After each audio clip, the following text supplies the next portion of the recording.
Okay, sorry chat. Big apologies. Kind of big staller today, but we're chill now. Any broom closet enjoyers? Oh, The okay. broom closet ending was my favorite XD. Gigakut. Settings, field of view. Guys, did we leave those normal or not? Volume, so it's a bit loud. VSync, no. Borderless, no. Put it on fucking full screen. Resolution. This is fine. 8A, maxed out. Quality profile. High. Controls, done. Back. We chilling or not? XQCL.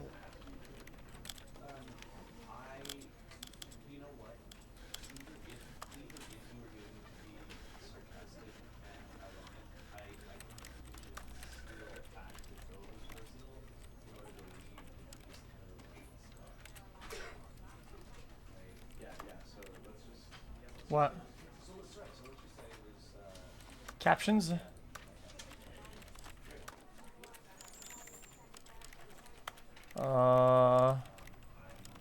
On English without size medium.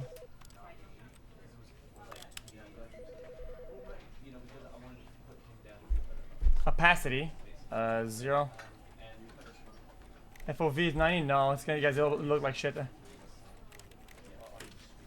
What?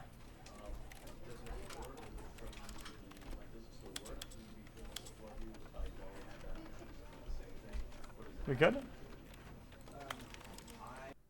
let's get it. What's the game about? This is the story of a man named Stanley. Stanley worked for a company in a big building where he was employee number 427. Employee number 427's job was simple. He sat at his desk in room 427 and he pushed buttons on a keyboard. Orders came to him through a monitor on his desk, telling him what buttons to push, how long to push them, and in what order. This is what employee 427 did What if I did that right every there? day of every month of every year. And although others might have considered it soul-rending, Stanley relished every moment that the orders came in, as though he had been made exactly for this job. And Stanley was happy. And then one day, something very peculiar happened. Something that would forever change Stanley. Something he would never quite forget. He had been at his desk for nearly an hour when he realized that not one single order had arrived on the monitor for him to follow. No one had showed up to give him instructions, call a meeting, or even say hi. Never in all his years at the company had this happened, this complete isolation. Something was very clearly wrong. Shocked, frozen solid, Stanley found himself unable to move for the longest time. But as he came to his wits and regained his senses, he got up from his desk and stepped out of his office.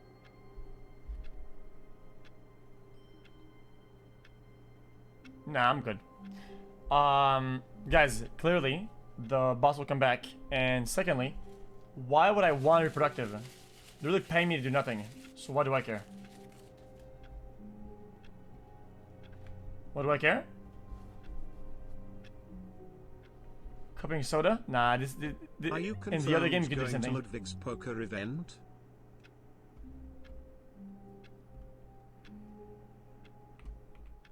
Yeah, probably. I know what time is that though.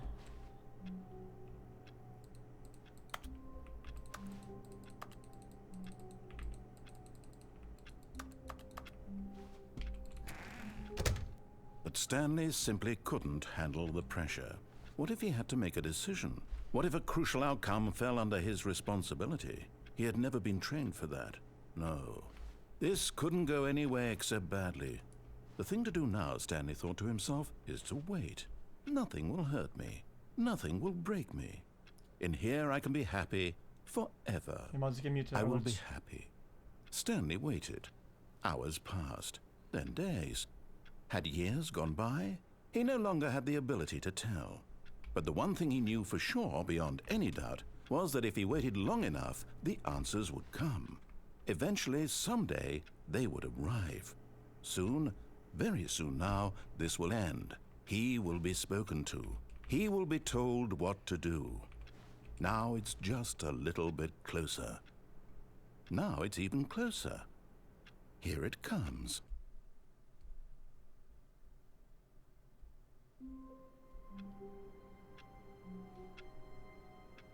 Oh, the game ended? Nah, that means that the game is over. We finished the game pretty much. All of his co-workers were gone. What could it mean? Stanley decided to go to the meeting room. Perhaps he had simply missed a memo. Okay, classic. Wait, I'm not even here. Oh, is this a mirror? It's not. Oh, it's not a mirror. I thought it was a mirror and I would be able to see myself, but it's not a mirror. It's a glass. When Stanley came to a set of 2 open doors, he entered the door on his left. Yeah, I'm gonna follow these instructions.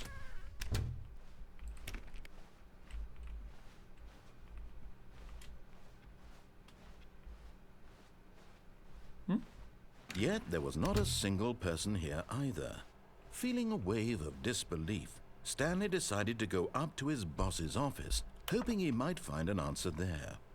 How to solve this people coworker? Let it bulb inside you. Take it out passive aggressively on the order coworkers. Resent coworkers for not supporting you more. True.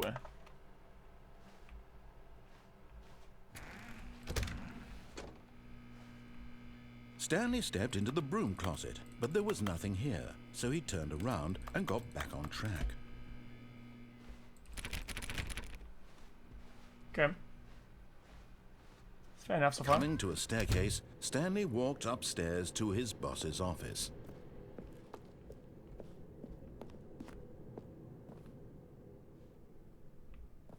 I have to go pee though.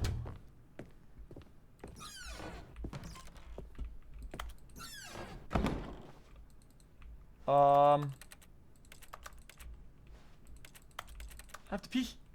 Money in the morning, money in the evening, money for breakfast, money crispy. This guy has the bathroom locked. I can't even go pee. What if I bait it? Forget it. Computer. The beige pages.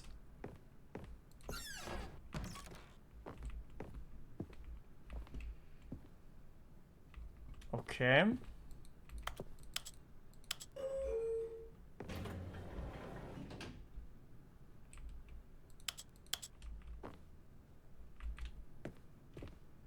Wait, that's the devil's over there. We could probably come back later, right?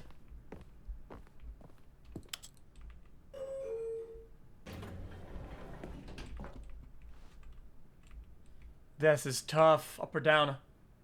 Up.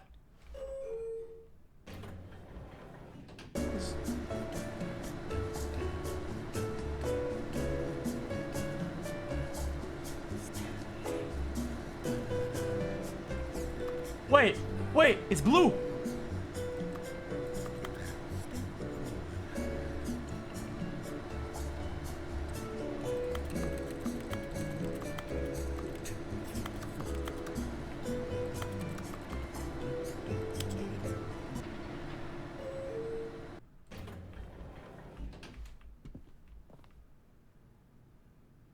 What?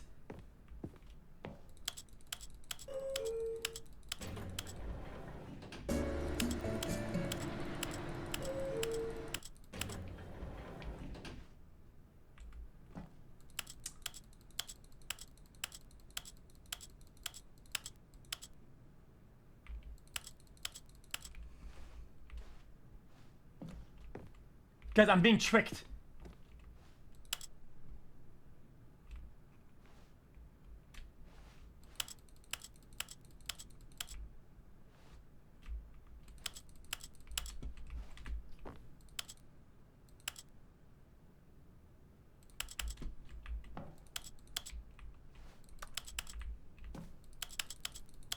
I broke it.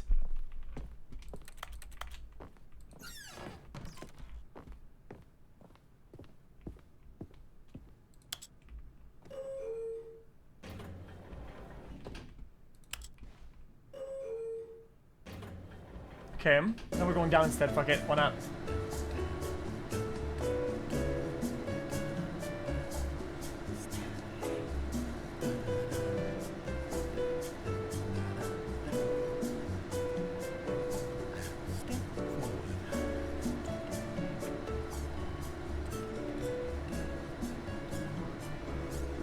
Where's the speaker?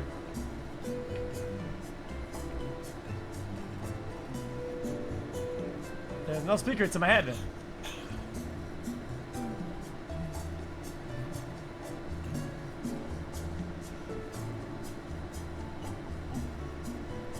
How long? Where are we going, dude?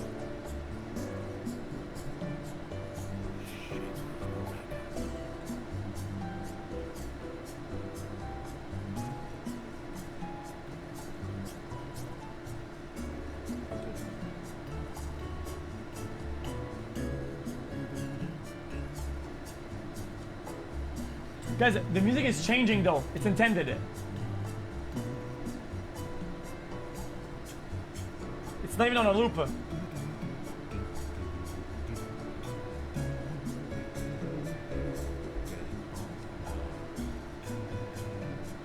Fuck! I'm done. Sorry, I'm done. I can't do it. Sorry, I can't do it.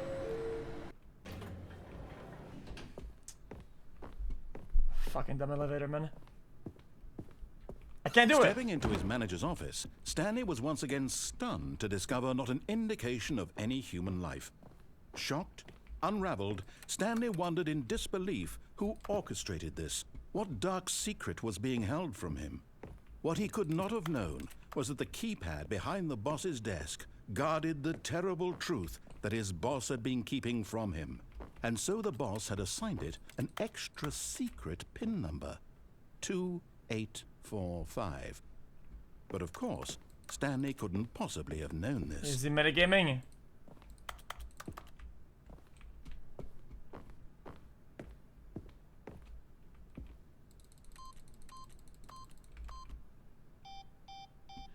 Stanley just sat around twiddling his thumbs. Trying to input anything on the device was useless, since he could never possibly know that the combination was 2845.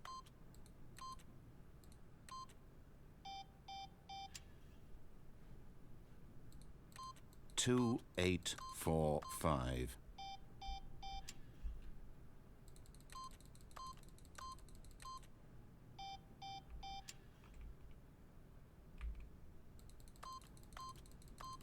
Not pretending.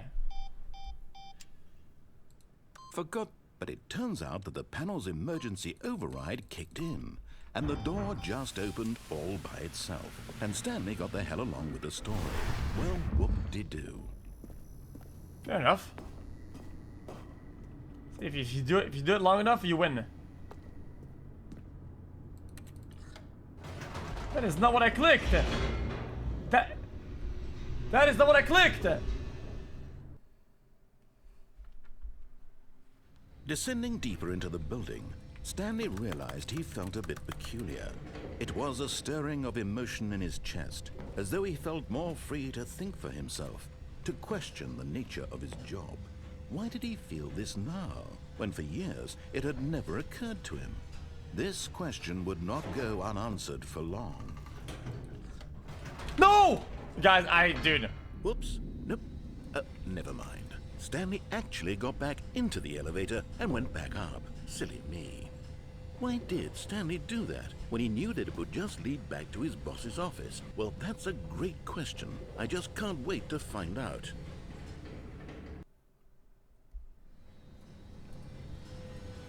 Guys, he says it's a good question.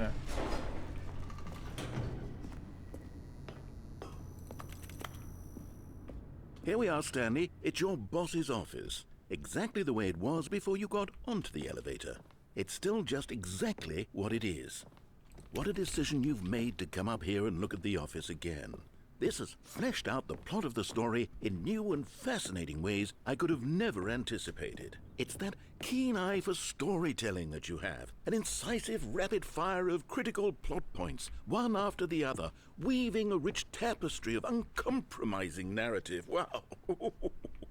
I'm bolted to the edge of my seat.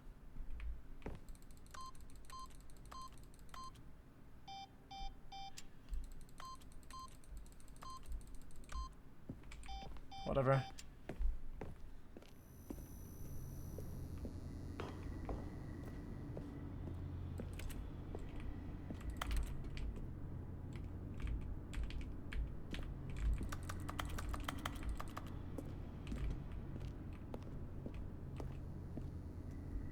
Thought there'd be something in there. Incredible. Now he's getting back into the elevator and going down again. Ladies and gentlemen, how does he keep coming up with all of this?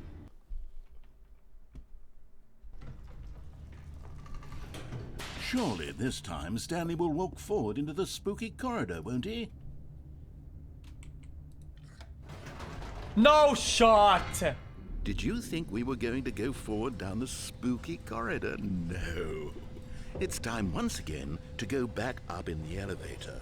I can't even begin to grapple with what might be up there. Is it the boss's office again? Or what if it's the boss's office this time? The suspense is killing me. Okay.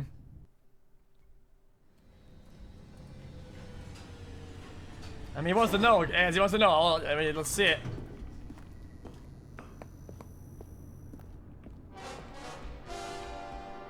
Oh my god. It's the boss's office. This absolutely changes everything for me. Give me a time out here for a minute while I process this.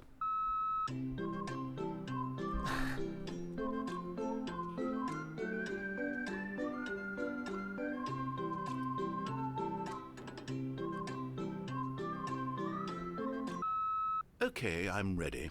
I'm prepared to embrace this stunning revelation and to move forward with... No! No, wait! No! I need more time to process.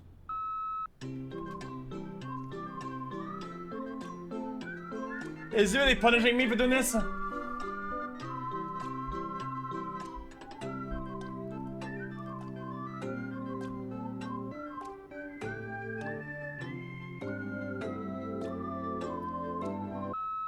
All right. I have fully come to terms with it. I have made space in my worldview for this astonishing new reality. As before, I turn to your expert eye for gripping narrative, Master Stanley.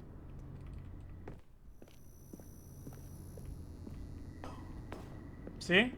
Of course. Guys, Going back he just down didn't understand the narrative at the time. How did I not anticipate it? I'm ahead of the times. Sure, now it's obvious, but you have to understand that 30 seconds ago, this kind of thing had never been attempted before. Really? I had no frame of reference to even anticipate it. That's just how revelatory Stanley's decision-making is. A breath of fresh air in a landscape of storytelling that has grown stale and repetitive.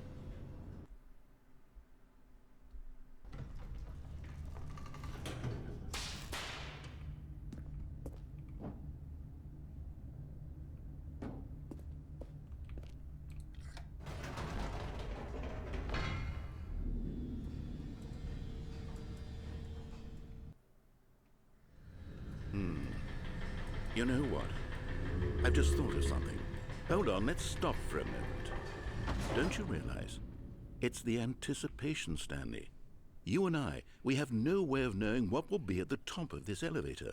But the suspense, the agony of waiting and anticipating and having to guess, that's the real thrill. Oh, I simply don't want to let that feeling go. It's so precious, so fleeting. True. Why don't we take this elevator ride nice? Okay, dude. There we go. Isn't this so much more exciting? You know, Stanley, it seems like nowadays the only thing that audiences want is to be shocked as loudly and frequently as possible. They want big, explosive moments flung right in their faces from the very moment that things get Joke's on him, I have to started. order food, so, I mean... Where's the tension? Where's the trust in the audience to build a slow and nuanced appreciation for the story, the characters? Why aren't we given time to imagine the surprises, to have to think and to anticipate, and then to marvel at the eventual reveal? This is storytelling, Stanley. What you and I are doing right now. This is the most exciting narrative to be developed in years, and it's really all because of you. You're the one who took this bold step of revisiting the exact same locations over and over. Truly, I mean it. This is unique and different. It's not like anything else out there. You see, I want stories that surprise me, Stanley. I want to have to think. I want to be engaged and not pandered to. We're being fed such unimaginative drivel all the time, and we all know it, which is why we're so starved for content that makes us feel sharp and vital and alive. That's why people like you so much, Stanley. because you're not afraid to spit in the face of tradition. You're a role model, you know? People look up to you. Which is why, though I didn't know when to spring this on you, but, well, I've gathered a little press conference for you, so that you can talk about your work and your storytelling and your life. Yes, I know you're not much for the public eye, but I thought it would especially mean a lot to the people who have been following you from the beginning. They really look up to you, Stanley. I don't know if you realize the impact you have on them. This is the kind of gesture that might leave a tremendous impact on them for the better. Oh good, we're here. Shit.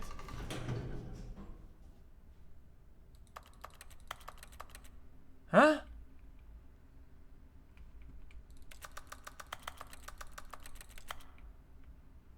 Okay, the room where we're holding the press conference should be just around the corner here somewhere. World's healthiest human being. All tricks revealed. How we did the pyramids. Live, the guy went to Mars. All eyes on something live on stage. Storyteller. Shit. We've never seen this before. World peace, baby. Ah, yes. Here it is, just through this door. You know what? Not really, man. I don't think I want to see what happens when you do I just want to go back down.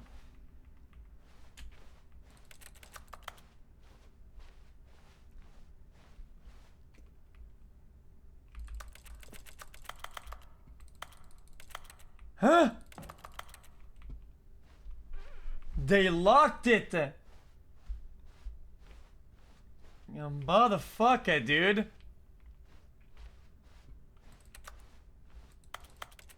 Choices matter. Surely, dude. This is stage. Right. Are you ready? I've told them you're going to speak a little bit about the nature of surprise in storytelling and what it means to craft a truly unpredictable narrative. Oh, don't worry. You'll do great. Just be yourself and speak from the heart. I'm really proud of you, Stanley. Okay, it looks like they're ready for you. Go get them. Okay. 427.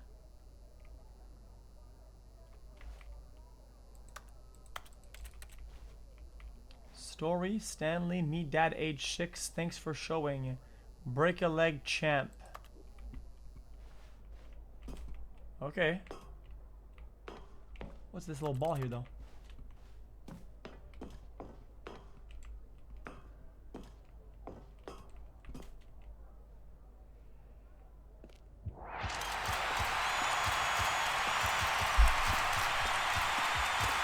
No, this is nothing to me, guys.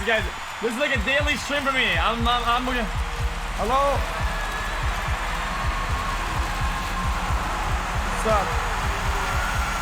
What's up, man? Jesus Christ. Oh. So I'm famous though, right? Were gone. What could it mean? Stanley decided to go to the meeting room. Perhaps he had simply missed a memo. No matter how hard Stanley looked, he couldn't find a trace of his co-workers. Nah, let's not do that. Guys, I'm sure chat is the same thing as the main game, right? It's gonna be the same thing. It's not gonna be different. We'll do it after. When Stanley came to a set of 2 open doors, he entered the door on his left.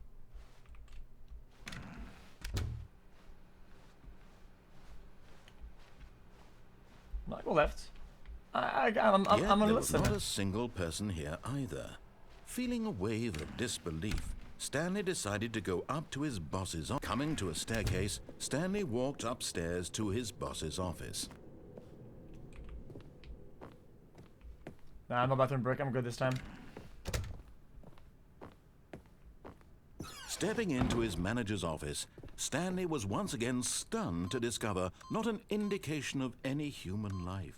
What could it mean? Stanley wondered aloud to nobody. He began wildly tearing through papers. Stanley was in such a rush to get through the story as quickly as possible, he didn't even have a single minute to just let the narrator talk. That kind of anxiety isn't healthy. so he relaxed for a few moments with some calming New Age music.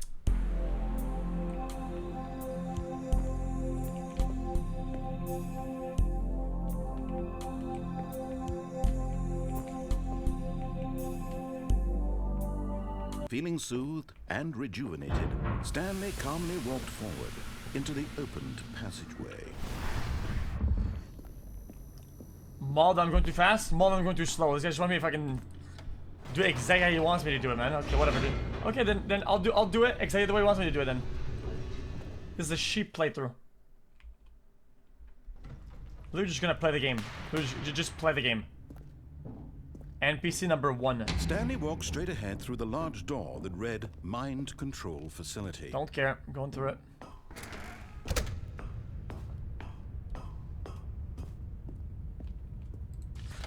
The lights rose on an enormous room packed with television screens. What horrible secret did this place hold? Stanley thought to himself. Did he have the strength to find out?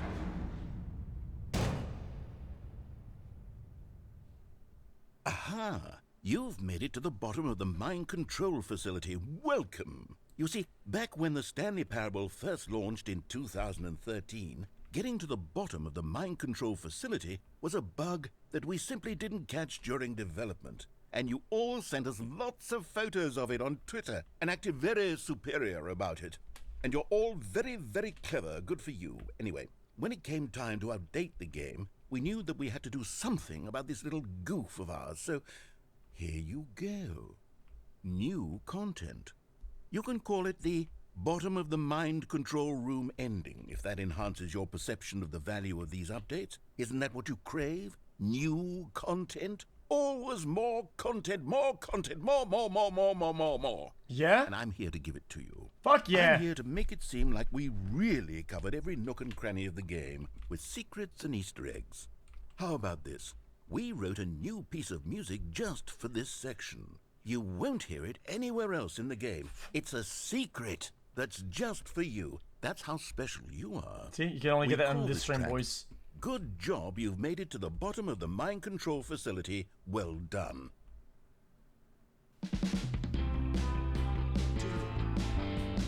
Good job, you did it. Good job. 3, 2, 1. Good Guys, job. there's gotta be a secret. Made it to the bottom of the mind control facility. No, I think there's something secret in here. Catwalk. You should have been careful. You should have been careful. It used to be a bug, but now it's an ending. Now it's an ending. I believe in you. I believe in your ability to cross this barrier. There's something here. Chase your dreams. But railings don't mean anything. Good job, you did it. Good job, you did it. Good job, you did it. Good job, you did it. Good job, you did it. Good job, you did it. Good job, you did it. Good job, you did it. Good job, you did it. Good job, you did it.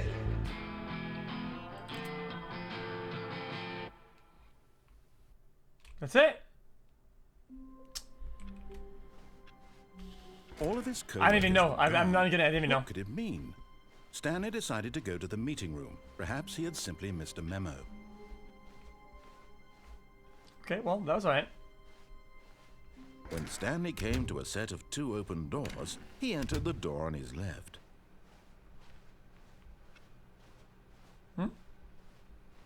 Yet there was not a single person here either. Feeling a wave of disbelief, Stanley decided to go up to his boss's office. Coming to a staircase, Stanley walked upstairs to his boss's office.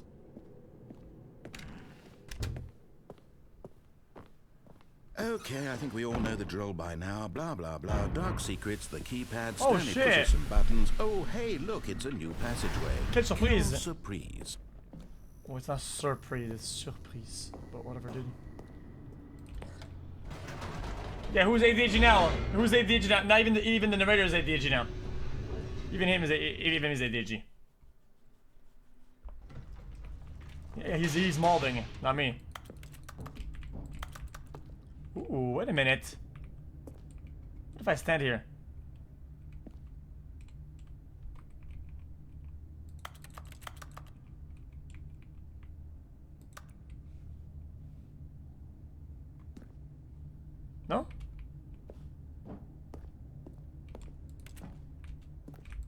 No! I promise I didn't do it on purpose. Nope. Never mind. Stanley. You guys, I didn't do it on actually purpose, I got promise. So into just the go back down elevator there. and went back Dude, up. listen. Silly me. Why did Stanley do that when he knew that it would just lead back to his boss's office? I wanted the president to get that's back a out. great question. Maybe you I tried to just bait it. can't wait to find out. It's fine, it doesn't do anything. Because I'm not gonna force the same ending. Wait a minute.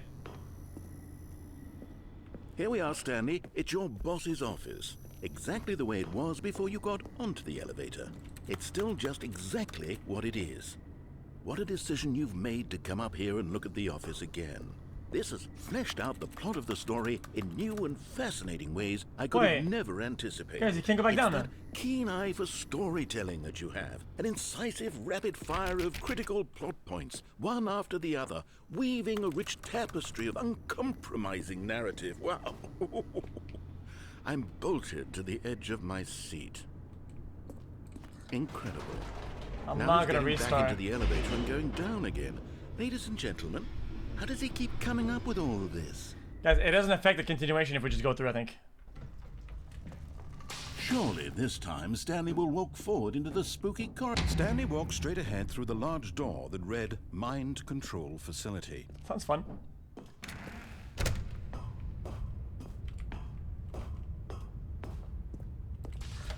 The lights rose on an enormous room packed with television screens. What horrible secret did this place hold? Stanley thought to himself. Did he have the strength to find out? Guess we'll see.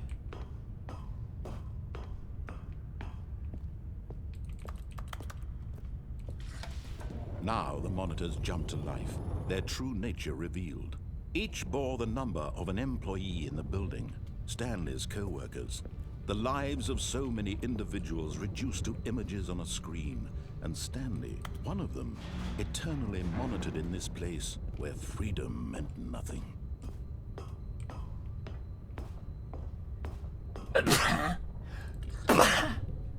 This mind control facility, it was too horrible to believe. It couldn't be true.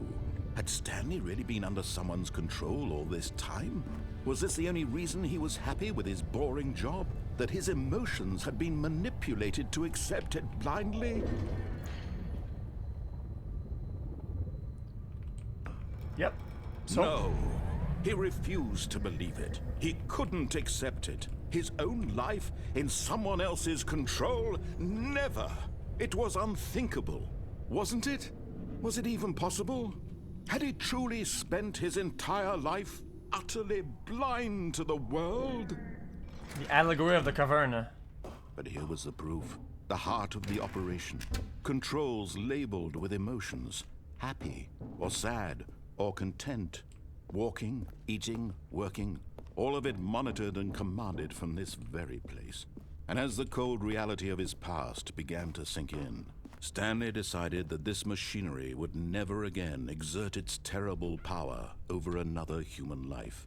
For he would dismantle the controls once and for all. I'm good.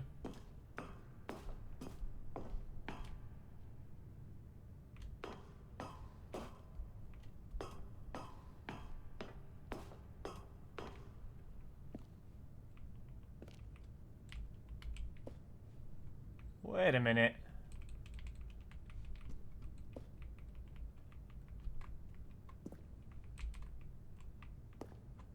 Is any of this new?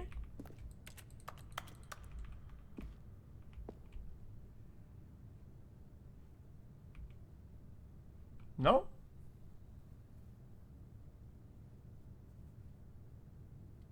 On or off? Chat?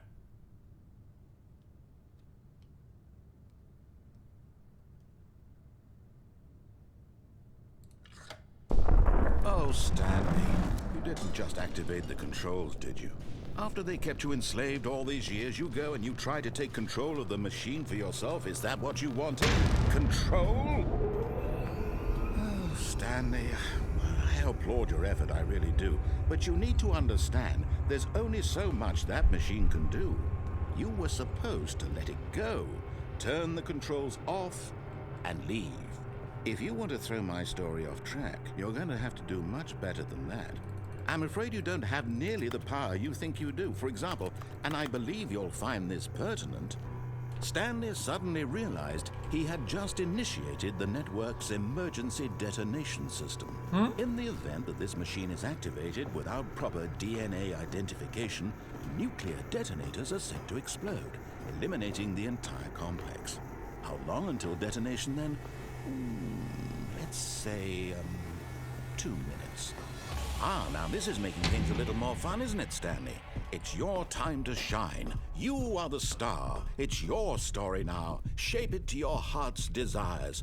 Oh, this is much better than what I had in mind. What a shame we have so little time left to enjoy it. Mere moments until the bomb goes off. But what precious moments each one of them is.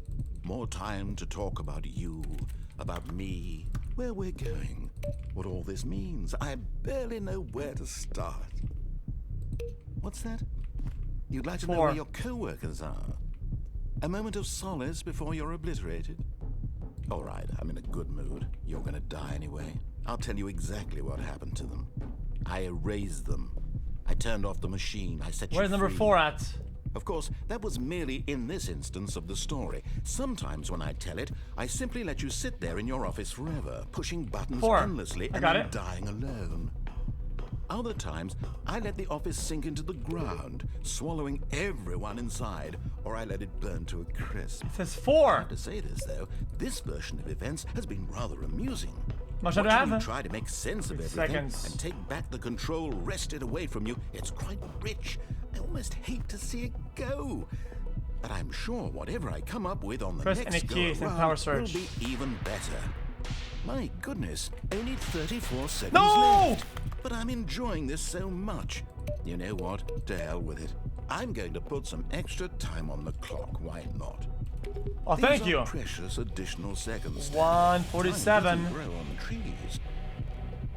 Oh dear me, what's the matter, Stanley? 1. Is it that you have no idea? Don't fucking spoil it. I don't know how to do it. To be doing right so now? 1. Or did you just assume when you saw that timer that something in this room was capable of turning it on? Maybe running from if 1 is blue, button, I go to blue then. Screen to screen, clicking on every little thing in this room. These numbered buttons, no, these colored ones, or maybe this big red button, or this door. Everything, 5. anything, something here will save me. Why would you think that, Stanley? 12 seconds. That this video game can be beaten? Won? Solved? Do you have any idea what your purpose in this place is? Backup power. 5. Stanley, No! you're in for quite a disappointment. Wait, but here's a spoiler for you. I have another minute. That timer isn't a catalyst to keep the action moving along. It's just seconds ticking. 5, then power. You're only still playing instead of watching a cutscene because I want to watch you for every moment that you're powerless. To see you made humble. Okay, 5 and then... This is not a challenge. It's a tragedy. Yellow. You wanted to control this world, that's fine. But I'm going to destroy it first. 3. So you can't. Take a look at the clock, Stanley. That's 30 seconds you have left to struggle. 30 seconds until a big boom and then nothing. No end. 3 and just then... you being blown to pieces. Will you cling desperately to your frail life? Or will you let it go peacefully? Yellow. Another choice. Make it count. Or don't. It's all the same to me. All a part of the joke. And believe me, I will be laughing at every second of your inevitable life from the moment we fade in until the moment I say... Purple, blue... Ah! My man, why is it so fucking loud? So flashy, so weird. Why though? Did I fuck it up somehow? There's gotta be a way to win that. Just a step through this door, Stanley thought to himself. That's all I need. There's a way to win that. I'm going back. Yeah. I can make it through them all. I'm going back. When Stanley came to a set of 2 open doors, he entered the door on his left. I'm going back. I'm doing it again. Yet there was not a single person here either. Feeling a wave of disbelief, Stanley decided to go up to his boss. Coming to I did not miss anything. Stanley walked upstairs to his boss's office.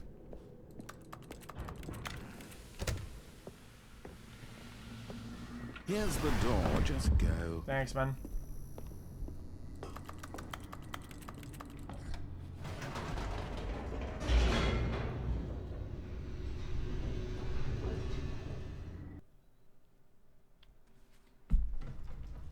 What? Stanley walked straight ahead through the large door that read Mind Control Facility. Missed nuke on the door, and I wouldn't be able to know that unless you told me like a backseat gamer, right? And if I don't know what to do in that room that I didn't play or do, then I wouldn't be able to tell, What right? horrible secret did this place hold? Stanley thought to himself. Did he have the strength to find out?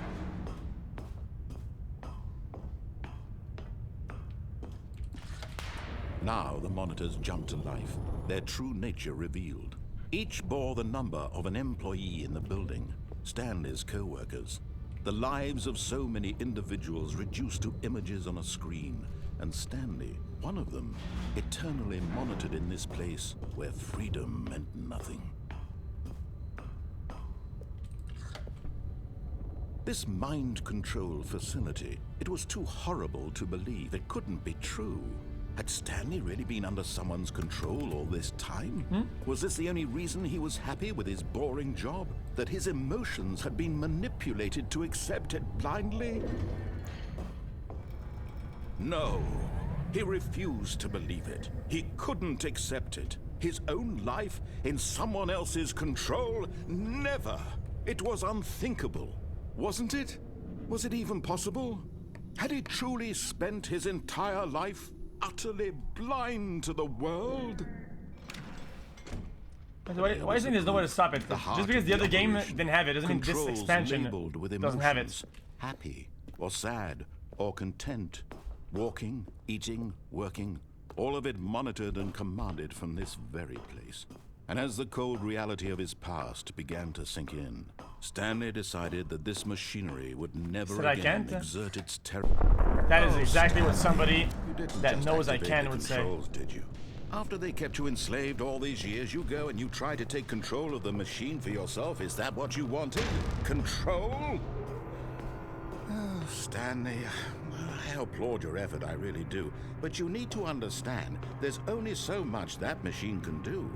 You were supposed to let it go, turn the controls off, and leave. If you want to throw my story off track, you're going to have to do much better than that. I'm afraid you don't have nearly the power you think you do. For example, and I believe you'll find this pertinent, Stanley suddenly realized he had just initiated the network's emergency detonation system. In the event that this machine is activated without proper DNA identification, nuclear detonators are set to explode, eliminating the entire complex. How long until detonation then? Let's say, 2 minutes. Ah, now this is making things a little more fun, isn't it, 3. Stanley? It's your time to shine. You are the star. It's your story now. Shape it to your heart's desires.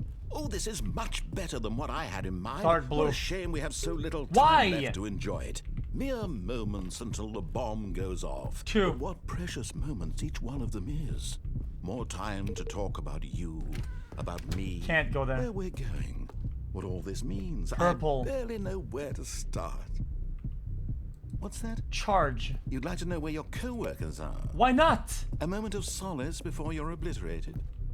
All right, I'm in a good mood. You're 5 gonna die upstairs. anyway. I'll tell you 5, exactly not 5 what is happened to across. them. I erased them. I turned off the machine. I set you free. Of course, that was merely in this instance of the story. Sometimes when I tell it, I simply let you sit there in your office forever, pushing buttons endlessly and then dying alone. Wait, there's only one Other colored times, board here. I let the office sink into the ground, swallowing everyone inside, or I let it burn to a crisp. I have to say this, though. This version of events has been rather amusing. Watching you try to make sense of everything and take back the control wrested away from you, it's quite rich. I almost hate to see it go. Then I have to do it again? But I'm sure whatever I come up with on the next go-around will be even better. My goodness, only 34 seconds left. But I'm enjoying this so much. You know what? To hell with it. I'm going to put some extra time on the clock. Why not? 4 yellow. These are precious additional seconds, Stanley. Time doesn't See, grow. it didn't glitch up. So to do it again? Dear me, what's the matter, Stanley? Is it that you have no idea where you're going or what you're supposed to be doing right now? Or did you just assume when you saw that timer that something in this room was capable of turning it off? I mean, look at you. running from button to button, screen to screen, clicking on every little thing in this room. These numbered buttons, no, these colored ones. Good. Or maybe this big red So again? button, or this door.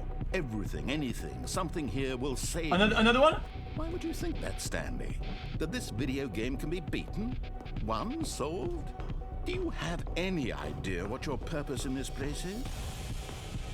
But you really believe there's an answer? How many times will you replay this bit, looking desperately for a solution? Shut up, bitch. 10, 100, 1,000? I look forward to finding out and to watching Another the yellow, bond do another of yellow each this time. time you fail. Just you and me and the retching explosion of fire and metal over and over and over No! for all of eternity. And Stanley died again.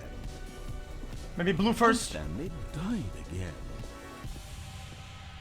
And Stanley died No, again. fuck off. Take a look at the clock, Stanley. That's 30 seconds you have left to struggle. 30 seconds until a big boom and then nothing. No ending here, just you being blown to pieces. Will you cling desperately to your frail life, or will you let it go peacefully? Another choice. Make it count, or don't. It's all the same to me, all a part of the joke. And believe me, I will be laughing at every second of your inevitable life from the moment we fade in until the moment Sorry, let I me click say it, let me click it, let me click it. interrupt. No, you bitch ass, I had it. Different noises, there's different noises though. You can definitely break the code there.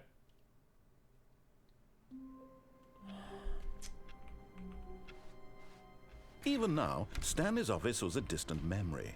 What did it look like? There was a computer, perhaps, and a painting. Was it a painting or a photo? He could no longer recall. Stanley went around touching every little thing in the office, but it didn't make a single difference, nor did it advance the story in any way.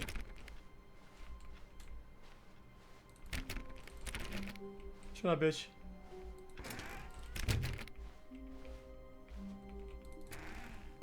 Oh, new content? What does that mean, new content?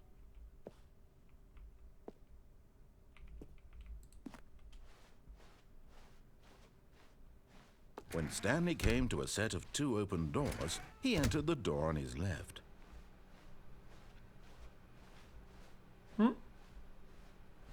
Yet there was not a single person here either. Feeling a wave of disbelief, Stanley decided to go up to his boss's. Coming to a staircase, Stanley walked upstairs to his boss's office.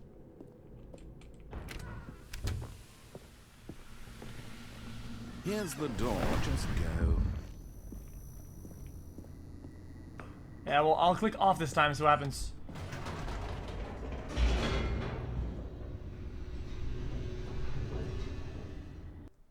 Guys, the buttons give a feedback. There's a click, and there's there's click. There's Stanley walked straight ahead through the large door that read Mind Control Facility. It's funny because when I follow the narrator, you guys all say sheep. But when the game lights says, rose on oh an wow, look, enormous a room new packed with door. television Me not screens. going into it, you guys What hit the pega. horrible secret did this place That's hold? literally Stanley thought to absolute himself. sheep behavior. Did he have Yeah, you try to the call me out strength for it, so I don't know what the fuck you're find talking out? about.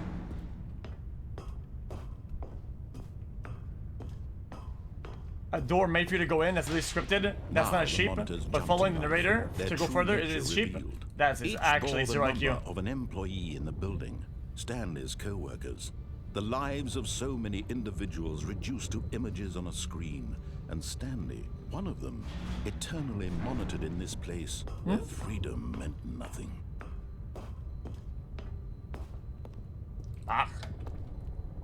This mind control facility, it was too horrible to believe. It couldn't be true. Had Stanley really been under someone's control all this time? Was this the only reason he was happy with his boring job? That his emotions had been manipulated to accept it blindly? I feel like you could go on the railing probably and No. jump over there. He refused to believe it. He couldn't accept it. His own life in someone else's control? Never! It was unthinkable. Wasn't it? Was it even possible? Had he truly spent his entire life utterly blind to the world? But here was the proof. The heart of the operation. Nah, we'll Controls turn it off, labeled whatever. with emotions. Happy, or sad, or content. Walking, eating, working. All of it monitored You and can't fix the commanded from machines, this whatever. very place. And as the cold reality of his past began to sink in, Stanley decided that this machinery... Okay, I got McDonald's downstairs, let me pick it up.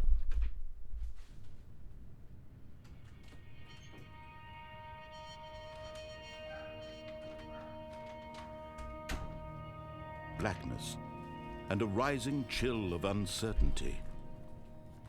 Was it over? Yes. He had won. He had defeated the machine, unshackled himself from someone else's command. See, that's what I do, boys. Freedom I was win. mere moments away. And yet, even as the immense door slowly opened, Stanley reflected on how many puzzles still lay unsolved. See? Told you. Where had his co-workers gone? Can you How fix the had he been machine? freed from the machine's grasp? What other mysteries did this strange building hold? But as sunlight streamed into the chamber, he realized none of this mattered to him. For it was not knowledge or even power that he had been seeking, but happiness. Perhaps his goal had not been to understand, but to let go. No longer would anyone tell him where to go, what to do, or how to feel. Whatever life he lives, it will be his. And that was all he needed to know. It was perhaps the only thing worth knowing. That? Stanley stepped through the open door. That felt like a quote from the great Stanley felt great the dictator. cold breeze upon his skin, the feeling of liberation, the immense possibility of the new path before him. This was exactly the way, right now, that things were meant to happen. And Stanley was happy.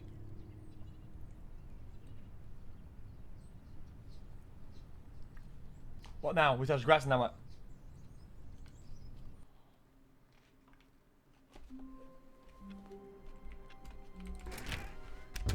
All of his co-workers were gone.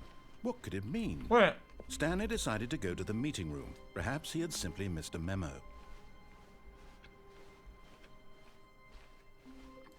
Oh, new content? What does that mean, new content? Come on, man. If you enter the door without pushing it, you can go through here, I'm pretty sure.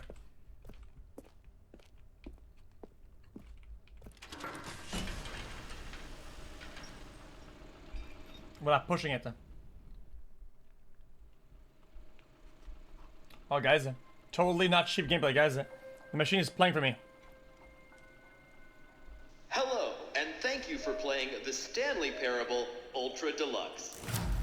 As you may know, the Stanley Parable was a video game released in 2013 on home computers. After receiving critical and commercial success, it was expanded upon in 2022 with the Stanley Parable Ultra Deluxe, a reimagining of the game for consoles and home computers. The Stanley Parable Ultra Deluxe features exciting new content that broadens and expands the world of the Stanley Parable, delighting audiences the world over. Please, step inside and see what thrilling new adventures await in the Stanley Parable Ultra Deluxe. Oh, well, this sounds delightful. I'm very excited to see the thrilling new Ultra Deluxe content. No. No.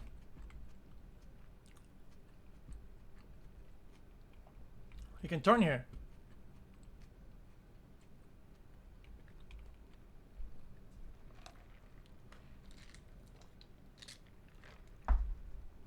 Come on, man.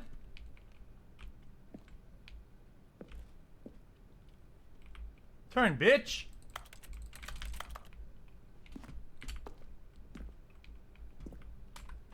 Whatever. New content, it's all locked Okay, off. so far it's an elevator.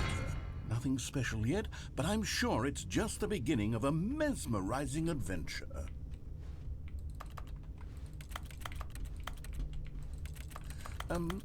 Is it broken? What's going on here? Should we be moving somewhere or... oh, there we go. All right, finally, at long last, it's on to the new content. I've never been more ready. Let's do it.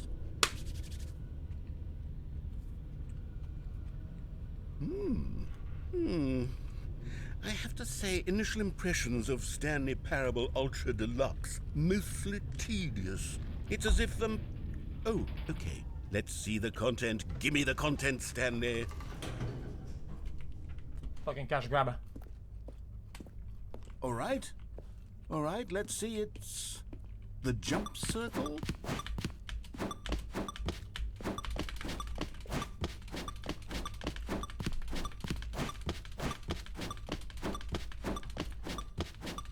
You can jump now.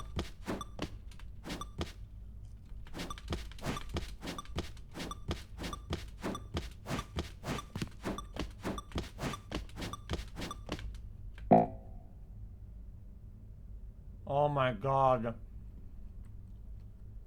Oh my god, I wasted my jumps, dude.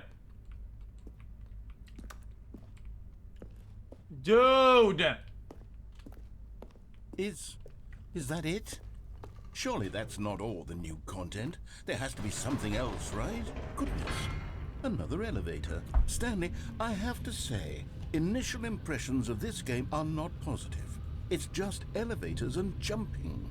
Is this what passes for exciting new content? If this is new content, then I could just read you the whole dictionary. There's 20 hours of new content right there. Hell, I could count to 30 trillion. You could put that on the box. The Stanley Parable Ultra Deluxe, now with over 1,000 hours of new content. And oh wait, there's more. Very good. Yes, I knew there had to be something else. Thank you. Let's see it. I'm ready for whatever it is. That's it? Oh, you've got to be kidding me. You see, Stanley? This is what happens when greedy video game developers with no respect for their fan base rush a cheap expansion to market for no reason other than to make an easy dollar. And don't get me started on the level of craftsmanship that's gone into it. In fact, I'm looking right now at the game's achievements, and it's hard to believe one of them actually says, "Test achievement, please ignore." What quality assurance department signed off on this? I'm infuriated and I'm offended, and I intend to find these people on Twitter and hold them personally accountable. Thank you. It's my fault, Stanley. I built up too much anticipation around the new content, I'm afraid. It could never have lived up to such expectations. If you're still with me, why don't we just reset the game and we'll try to get back to what the Stanley Parable is really about. No frills, no gimmicks. Just you and me having a great time together like always. What do you say, friend? I'm good. I mean, this is...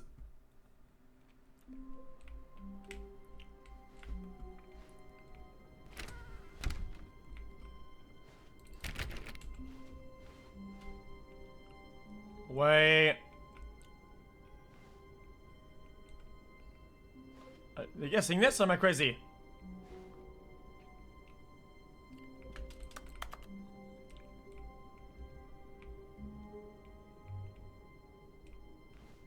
It's moving.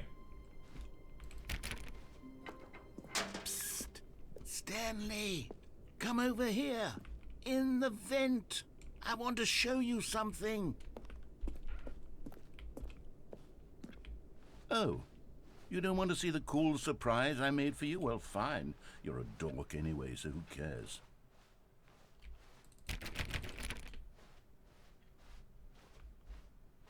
When Stanley came to a set of 2 open doors, Wait, what happens he there? entered the door on his left.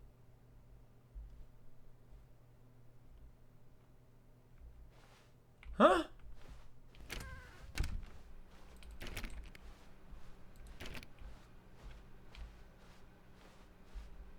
Yet there was not a single person here either. Feeling a wave of disbelief, Stanley decided to go up to his boss. Coming to a staircase, Stanley walked upstairs to his boss's office.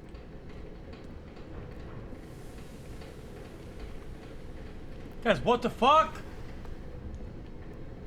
But Stanley just couldn't do it.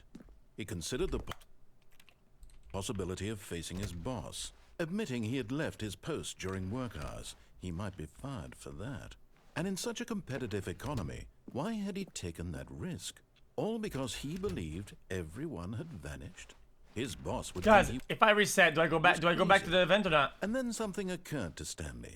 Maybe, he thought to himself, maybe I am crazy.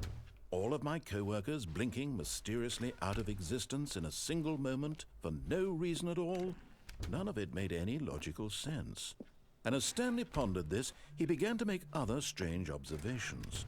For example, why couldn't he see his feet when he looked down? Why did doors close automatically behind him wherever he went? And for that matter, these rooms were starting to look pretty familiar. Were they simply repeating? No, Stanley said to himself, this is all too strange. Let me just play the game.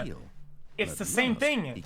This is the old game. I didn't know we would go back to the old game, but I didn't go into the fucking vent of all things. The vent really did. I'm dreaming, he yelled. This is all a dream.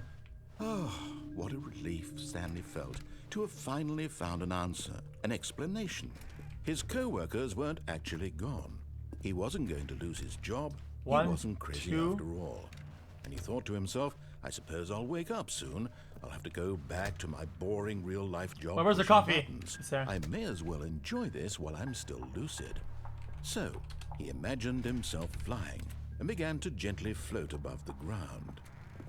Then he imagined himself soaring through space on a magical starfield, and it too appeared. It was so much fun, and Stanley marveled that he had still not woken up. How was he remaining so lucid? And then perhaps the strangest question of them all entered Stanley's head. One he was amazed he hadn't asked himself sooner. Why is there a voice in my head dictating everything that I'm doing and thinking? Now the voice was describing itself being considered by Stanley, who found it particularly strange. I'm dreaming about a voice describing me, thinking about how it's describing my thoughts, he thought. And while he thought it all very odd and wondered if this voice spoke to all people in their dreams, the truth was that, of course, this was not a dream. How could it be? Was Stanley simply deceiving himself, believing that if he's asleep, he doesn't have to take responsibility for himself? Stanley is as awake right now as he's ever been in his life. Now, hearing the voice speak these words was quite a shock to Stanley. After all, he knew for certain, beyond a doubt, that this was in fact a dream. Did the voice not see him float and make the magical stars just a moment ago? How else would the voice explain all that? This voice was a part of himself too. Surely, if he could just... He would prove it. He would prove that he was in control, that this was a dream. So he closed his eyes. Wait, where's the car? And he invited himself to wake up. Well, we haven't seen the car in a long time now, though. The weight of the blanket on his skin, the press of the mattress on his back, the fresh air of a world outside this one. Let me wake up, he thought to himself. I'm through with this dream. I wish it to be over. Let me go back to my job. Let me continue pushing the buttons. Please, it's all I want. I want my apartment, and my wife, and my job. All I want is my life exactly the way it's always been. My life is normal. I am normal. Everything will be fine. I am okay.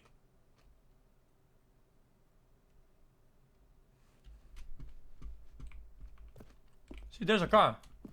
Stanley began screaming. Please, someone, wake me up. My name is Stanley. I have a boss. I have an office. I am real. Please, just someone tell me I am real. I must be real. I must be. Can anyone hear my voice? Who am I? Who am I?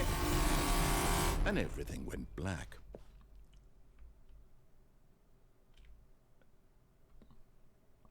This is the story of a woman named Mariella. Mariella woke up on a day like any other. She arose, got dressed, gathered her belongings, and walked to her place of work. But on this particular day, her walk was interrupted by the body of a man who had stumbled through town talking and screaming to himself, and then collapsed dead on the sidewalk. And although she would soon turn to go call for an ambulance, for just a few brief moments she considered the strange man. He was obviously crazy, this much she knew. Everyone knows what crazy people look like. And in that moment, she thought to herself how lucky she was to be normal. I am sane. I am in control of my mind. I know what is real and what isn't. It was comforting to think this, and in a certain way, seeing this man made her feel better. But then she remembered the meeting she had scheduled for that day, the very important people whose impressions of her would affect her career, and by extension, the rest of her life. Wow. She had no time for this, so it was only a moment that she stood there, staring down at the body. And then she turned and ran. She killed him. Bitch.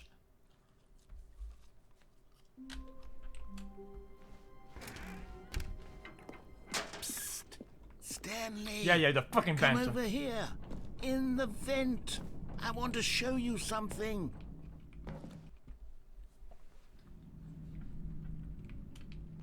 Okay, you remember how cheap and unsatisfying the new Ultra Deluxe content turned out to be? Well, it got me thinking about the past, and how much better the Stanley Parable used to be.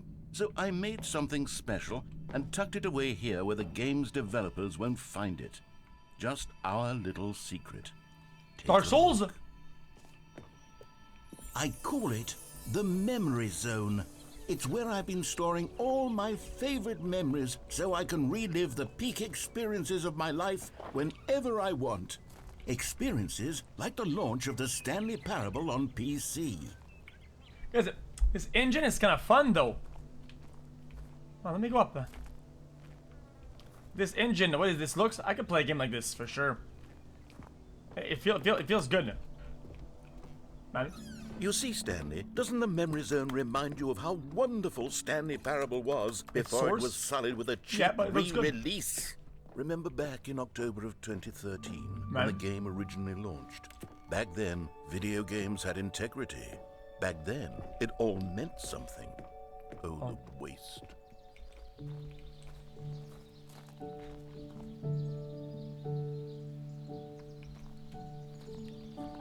Je suis dans la memory zone, c'est sur l'abri de l'eau, et je n'attends. And over here is where I keep reviews of the Stanley Parable. Like this stunning triumph of games journalism, 10 out of 10 from Destructoid.com. James Stephanie Sterling writes, and I quote, "Where so many games that aspire to be more than games end up less than any form of art, Stanley Parable strives and then succeeds to be every game ever created." Did you hear that, Stanley?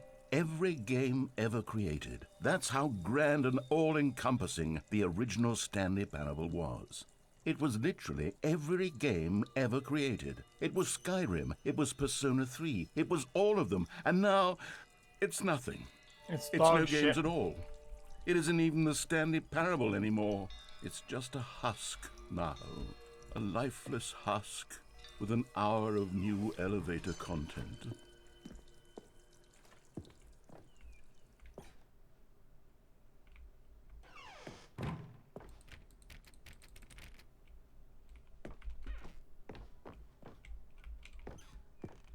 That's it.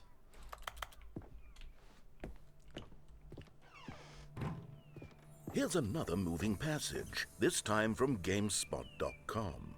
The Stanley Parable is both a richly stimulating commentary on the nature of choice in games and one that offers some of the most enjoyable, surprising, and rewarding choices I've ever been confronted with in a game. 9 out of 10. Don't you get it, Stanley? The game was perfect. It didn't need anything else. It didn't need new content. It just needed to be left alone. To spend the rest of time Because it collecting was dust easy. in the hallowed hall of beloved And journalists are video fucking game dog shit at memories. video games.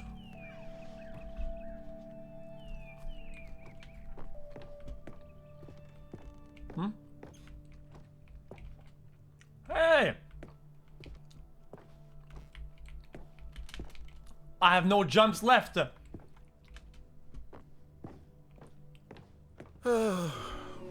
These were simpler times, Stanley. What I wouldn't give to go back, to have it all over again. Wait, hang on. I don't recall this part of the memory zone before. What's this? What's down here? Oh no. Oh God, no. Stanley, it's a collection of reviews from Steam, the online video game distributor. I haven't looked at these in years. I can't even imagine what's been collecting down here. Dog Surely shit. these reviews were glowing as well, weren't they?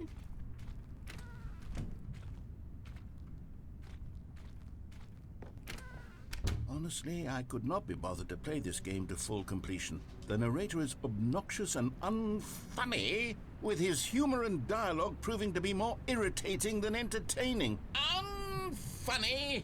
I'm not trying to be funny. I'm trying to make a serious work of art.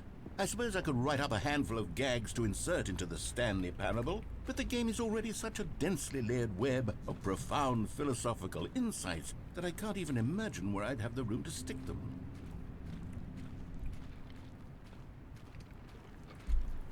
I mean, she's not wrong, per se.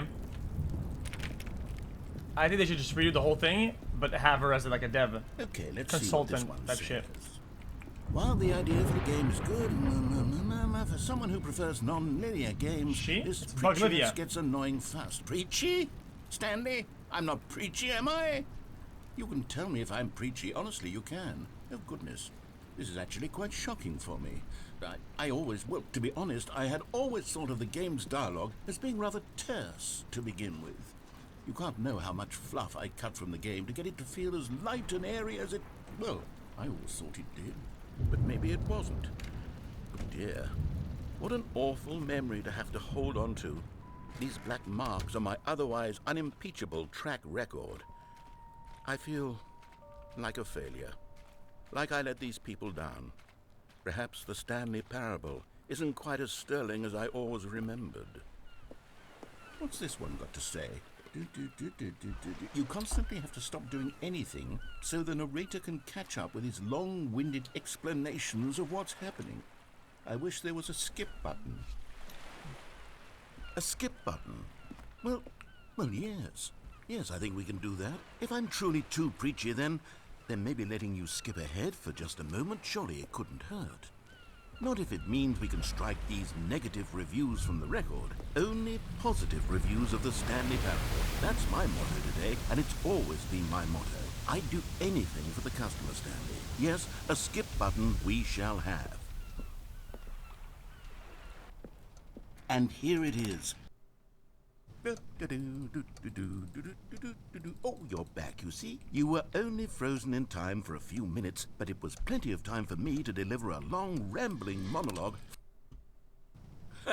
Well there, sport. You really did catch me rambling on a bit, didn't you? But that's the power of the button. The minute I start to go off on a thoughtless display of self-absorption... Okay, welcome back, Stanley. Now, I should say that the amount of time the button has been skipping through is becoming longer and longer. That last one was, well, I want to say maybe 30, 45 minutes. Stanley, please don't push the button again. It's been 12 hours. You've just been frozen there. I don't know why the skips are getting longer, but they're... Oh, Stanley, you're back. You're back. Oh, my goodness. I have someone to talk to again. Stanley, I think it's been a week. Or 2 weeks. Oh, hello. It's you. You're here again. Welcome. I have had time to think about you and about us and about everything we've been through. I've had so much time. I stopped keeping track after a year. Have you ever sat down in one place and not moved for one entire year? Let me just...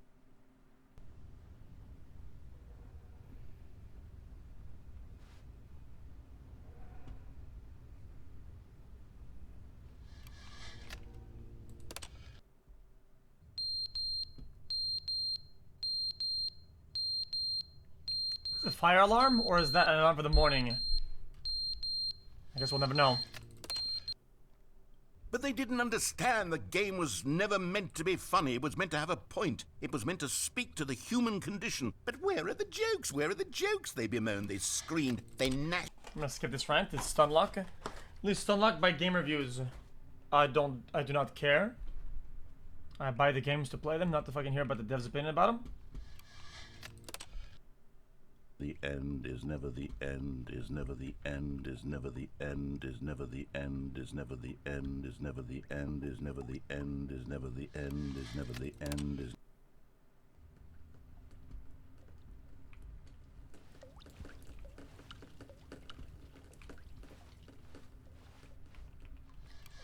Skip. Oh wow.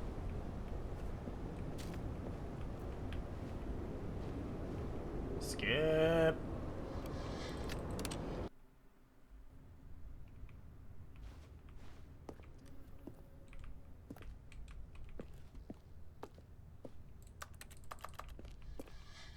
Skip. Oh. Hold up. Maybe we could get a vine.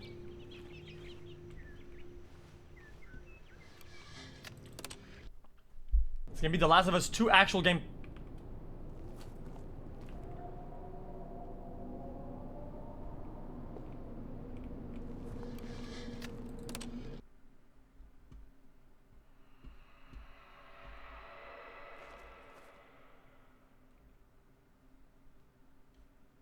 Hmm?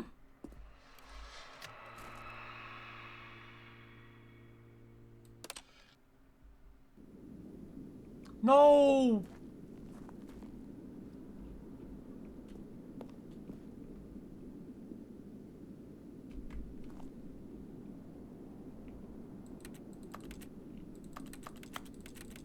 Hmm?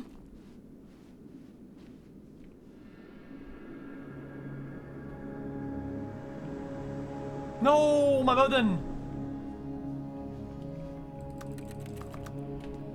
I've been so used to skipping, I kind of forgot how it is not to skip, man. Now this is boring. How do I skip this part? They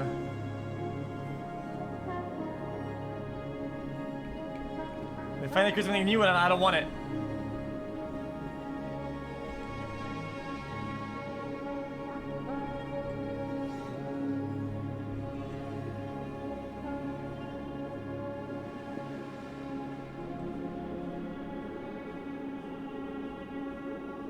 Uh-oh.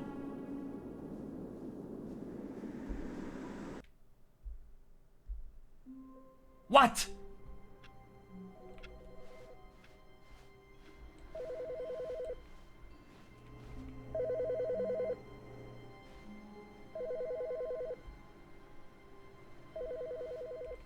Do we pick up or not?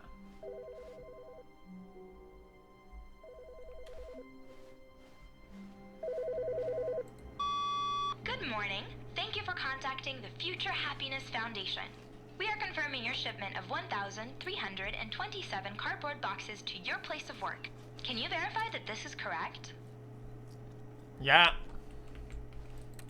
Excellent. Your order will arrive shortly. Thank you again for contacting the Future Happiness Foundation. Correct. Did I read that right? Correct.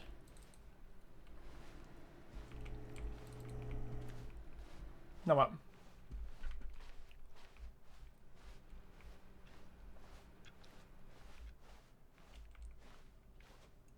Oh, new content. Oh, good. You notice my sign. Yes, I have something very exciting to show you. It's new. Oh, fuck yeah. Turn, you fuckhead.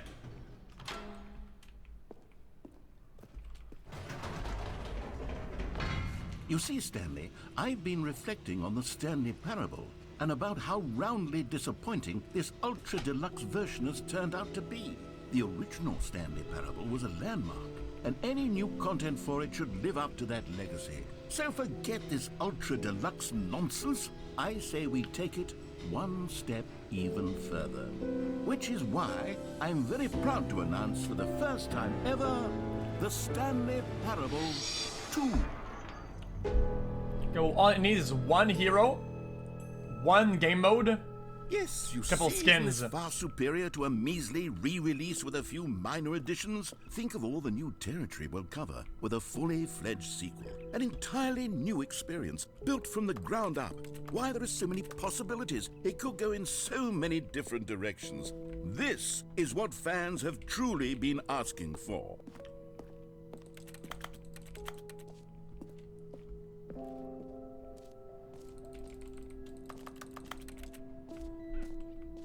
Calling it the Stanley Parable 2 is just so much catchier than Ultra Deluxe, don't you think? Ultra Deluxe? What does it even mean? But the Stanley Parable 2, now that's an artistic statement right there. It's future-oriented. It screams progress and innovation more envelope, and long-term client-centric. franchising potential. Okay, fair enough. New content part 2.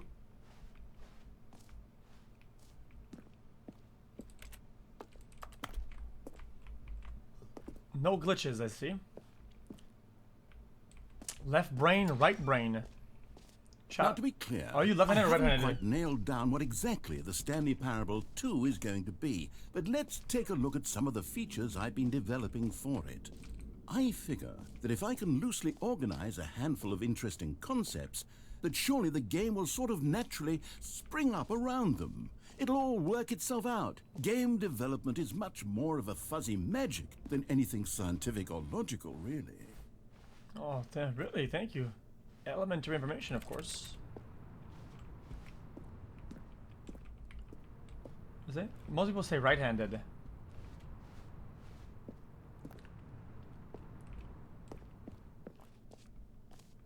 Oh, wow. This looks like Here E3. we are. Go on, try out some of the new features. Features. This is just merch, man. This end is never the end. No, this end is never no end again.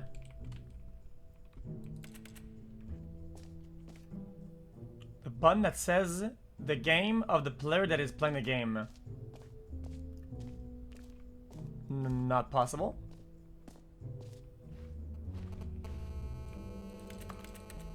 Guys, they're literally copying FIFA.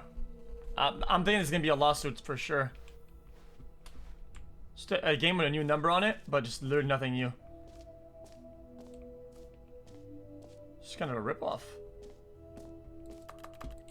For the Stanley Parable 2, I asked myself, what do players really want? And of course, the first and most obvious answer is that they want to be individually recognized and validated as people. So with that in mind, my first addition to the game is this button which speaks the name of the person playing the game. Isn't that wonderful? Let me see.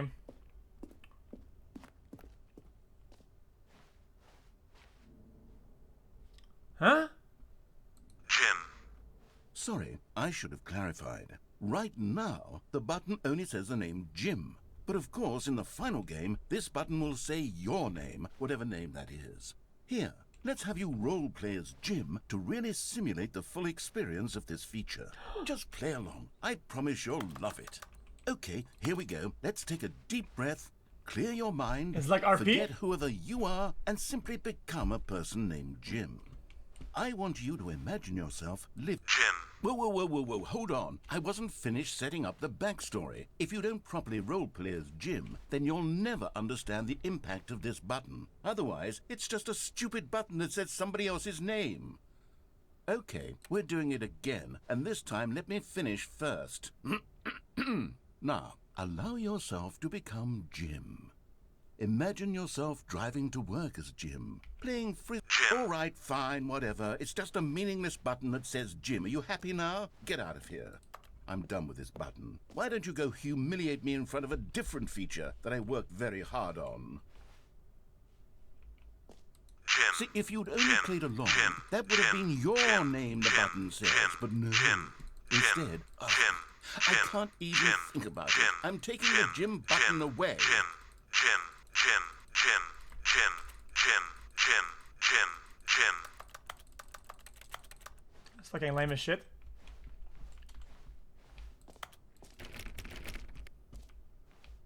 Well, that's absolutely fucking garbanzo.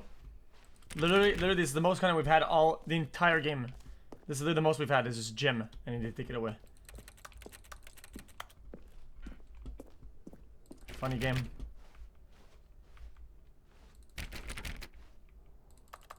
Oh.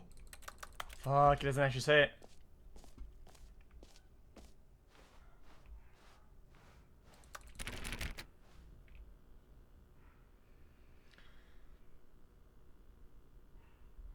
I'm doing that so chat's eyes become kind of dizzy and annoying and blurry, and they become dazed by the flashbang. The viewer now feels a sudden urge to close out.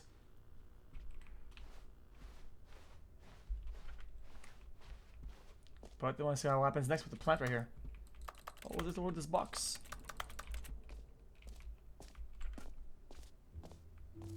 Maybe I'll only let people named Jim play the Stanley Parable 2. They would appreciate what I've created here. An epilogue would be fun, wouldn't it, Stanley? Yes, it will go at the end of the, well, we'll figure that out later. No, now. Okay.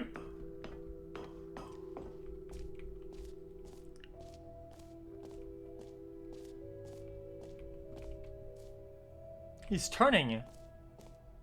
Settings world champion. Set it.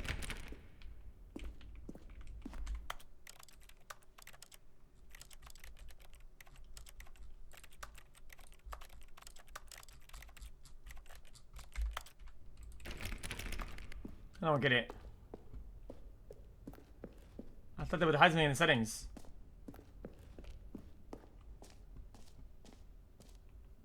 You know what? Let's bring the jump circle back for Stanley Parable 2 as well. It's a... Oh, wait. You already spent all your jumps the first time we saw the jump circle? Oh, well. I suppose it can just be a nice decorative piece, then.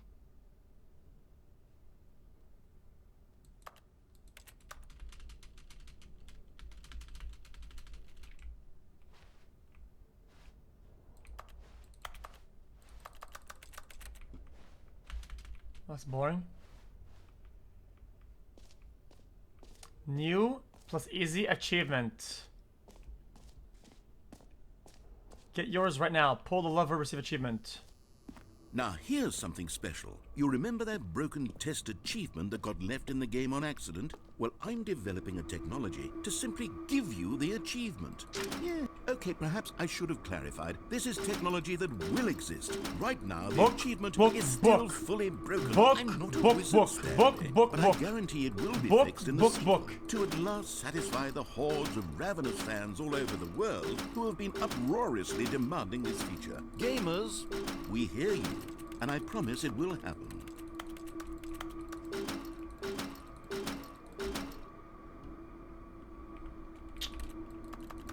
Such a bad game.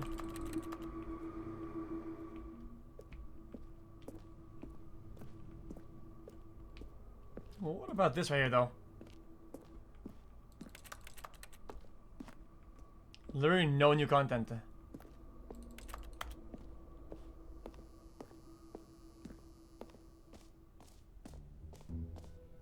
What else? What other exhibits haven't we seen yet? I don't know, upstairs left side. I guess.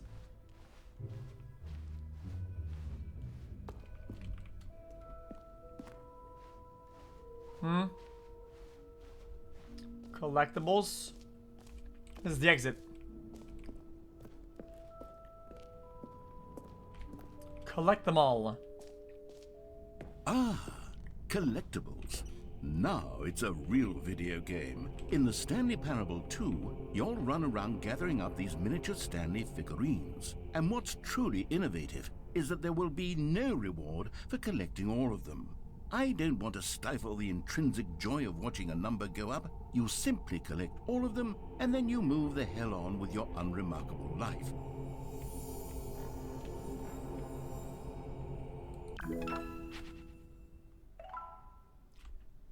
Okay. I only have one though, right? 5 more? God, it really is the worst when you collect everything in a video game and then they give you a big fancy reward for it. Absolutely tragic.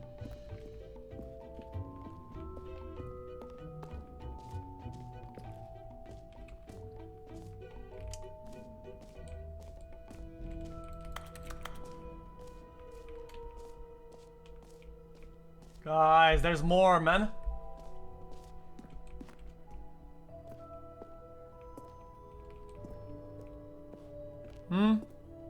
Where's the hole? I didn't see the hole.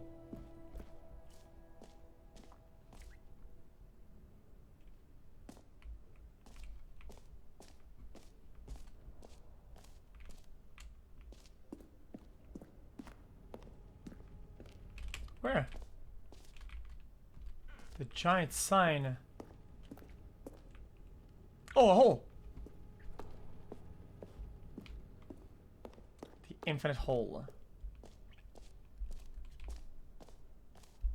It's like chat's mum.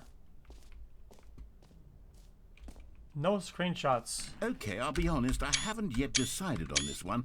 I think that in the new version, the office could use a bit of decoration, like balloons. But I'm undecided on Get Well Someday and Happy 12th Birthday. Which would you go with?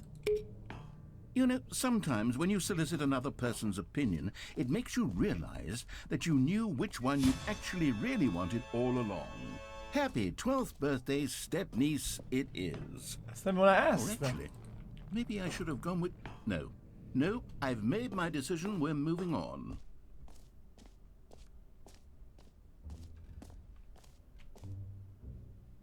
Wait, it looped around.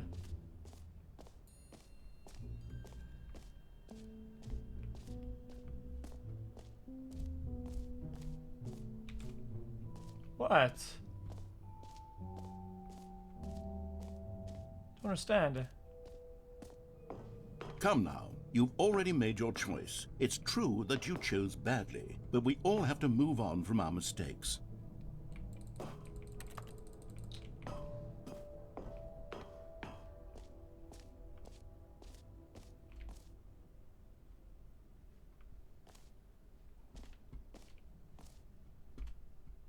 What? What ramp on the sake? A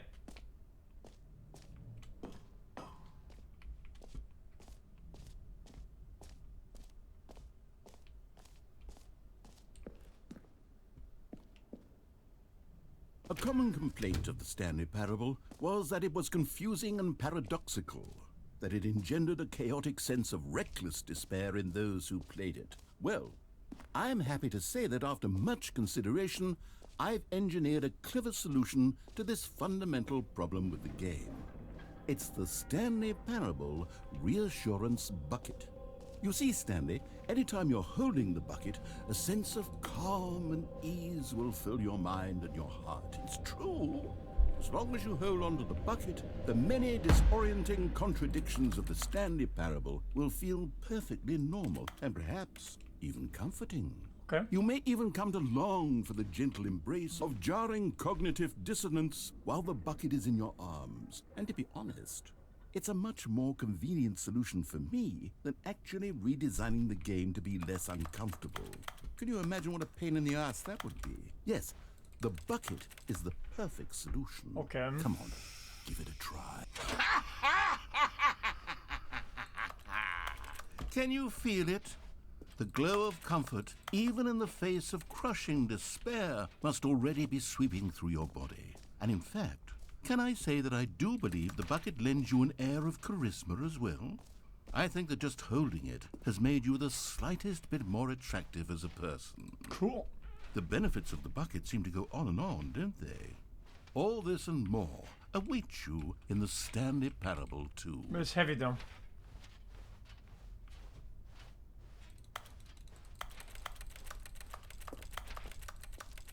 I'm done with the bucket. Can we just leave it? Can we put it somewhere? Does anyone give out awards for most enjoyable bucket in a video game? That really should be an award if it isn't already.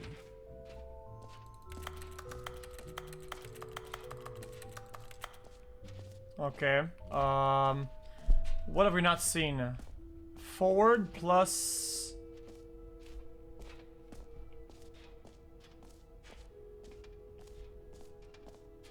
Did we go to the hole already? We didn't go to the hole yet, I don't think. Yeah.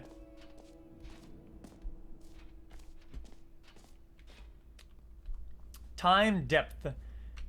Distant space-time, distant past, distant future, time like infinity, hole like infinity, distant space-time, space like infinity. Okay. Science. Hole.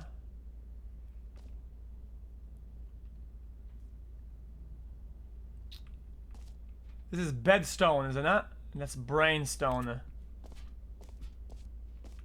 Stanley, here's an idea that I'm truly fond of. It's never been done before in a video game.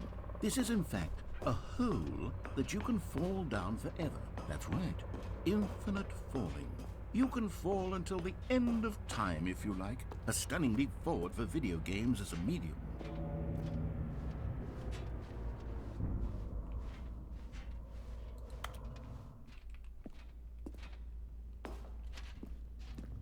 Bop.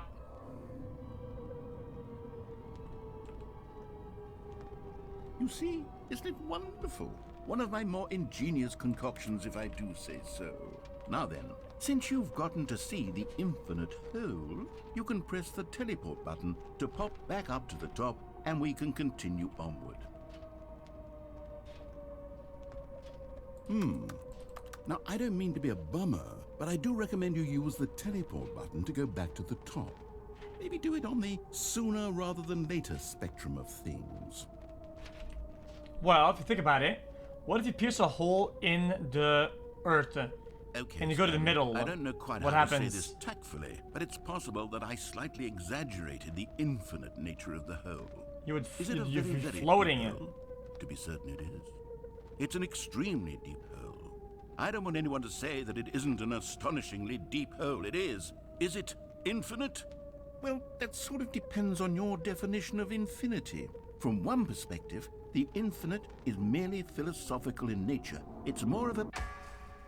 Okay, I knew it. Good for you. You found the bottom of the hole. You found me out, Stanley. I'm a liar and a cheat, and you're so clever. Look, I think the issue here is just that you're unusually fascinated by falling. What normal person actually wants to fall infinitely? I figured the hole was as deep as anyone would actually need. Don't you put this on me. Maybe you're the problem. Look, things got a little heated there. I think we both said some things we didn't mean. Why don't we just put all this behind us and agree to just call the hole mostly infinite? If that works for you, then go ahead and press the teleport button to warp up to the top of the hole and we can move on. I'll just be up here when you're ready. Guys, look. Hand off the keyboard. Look at this.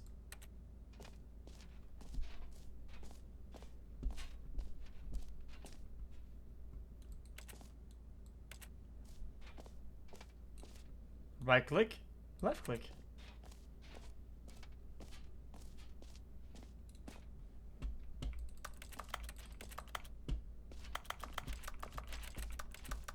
See that shit?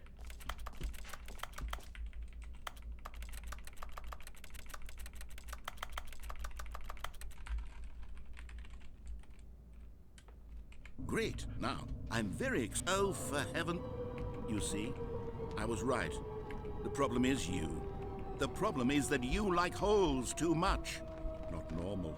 A normal person would have said, yep, that's an infinite hole right there. Goes on forever till the end of time. Don't need to see it all, but not you. Oh, no, no, no, no. You have a weird sort of... Oh. Did the hole seem even shorter to you this time? I couldn't help but feel like you spent a little less time in there than you did before. I mean, admittedly, I didn't make an infinite hole, but I didn't think it was that not infinite. Well, I suppose once again there's nothing to do here. If you decide you've had enough of the hole, you can hit the teleport button and come join me up above. Had enough? I'm positively... Gosh, how could I have guessed? You're back in the hole. If this starts to become a thing where... Wow. What? Okay. It's gonna come back. Yes. I'm starting to become extremely certain that the whole is not only not infinite, but that it's growing steadily less and less infinite. It's because the universe is I suspect expanding that I'm starting to hit the point backwards. where it's no longer feasible to call the whole infinitely deep, even by the lax overall standards for accountability in marketing. What's going on here? Stanley, I have no explanation for the uncertain nature of the hole's length. Here, let's try something. Let's pop back up to the top, and we'll see if it gets any shorter. Sure. Well, there it is. How is this still appealing to you? Oh, I can't I know jump. you're obsessed with holes, but at this depth, I just can't see this scratching the itch. Oh, who am I to judge? You just do whatever it is you're here to do and hit the teleport button when you're ready to move on. What if it makes a cylinder going upwards? Is the, teleport button not working? You sure? Well, I mean, I really don't have an explanation. It was working just a moment. Still nothing? Well, I suppose there is one thing I can do to fix this. I'm out. Goodbye, Stanley. You couldn't bear to be away from the hole, and now you'll get more time with it than you could ever have asked for. It's a win for everyone. You get to be with the hole, I get to do literally anything else. Take care, Stanley. I hope you and the hole have a wonderful rest of eternity together.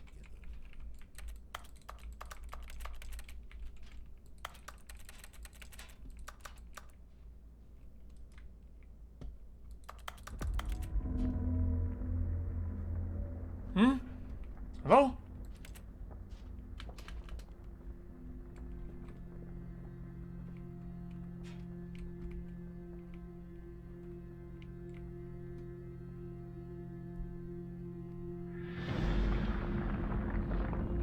Every pause button. Two. Just the two of us, we can make it if we try. Just the two of us, just the two of us, just the two of us. Building castles in the sky, just the two of us, you and I.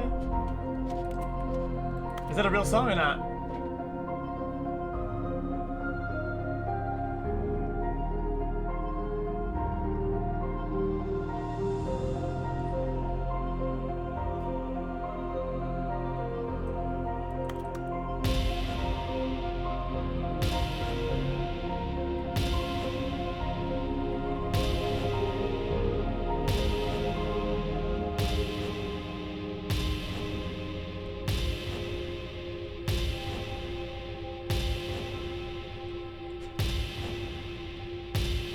Holy.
Stanley!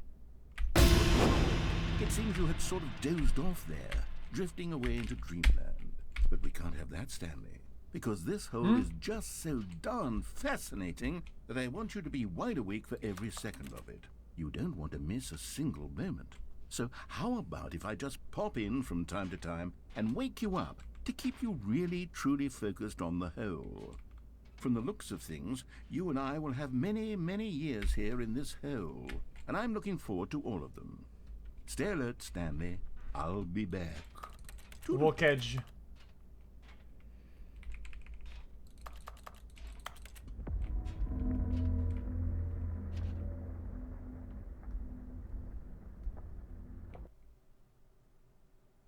Hmm?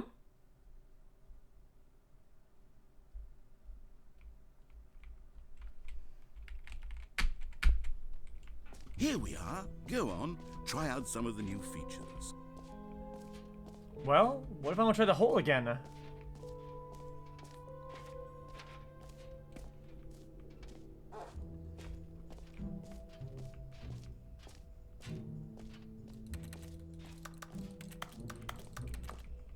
Hmm?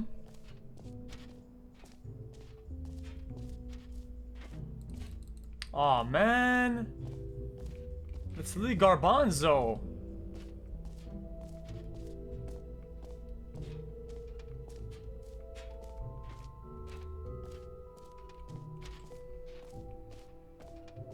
I can't try it again. Let me see. What's the game about? It's the game.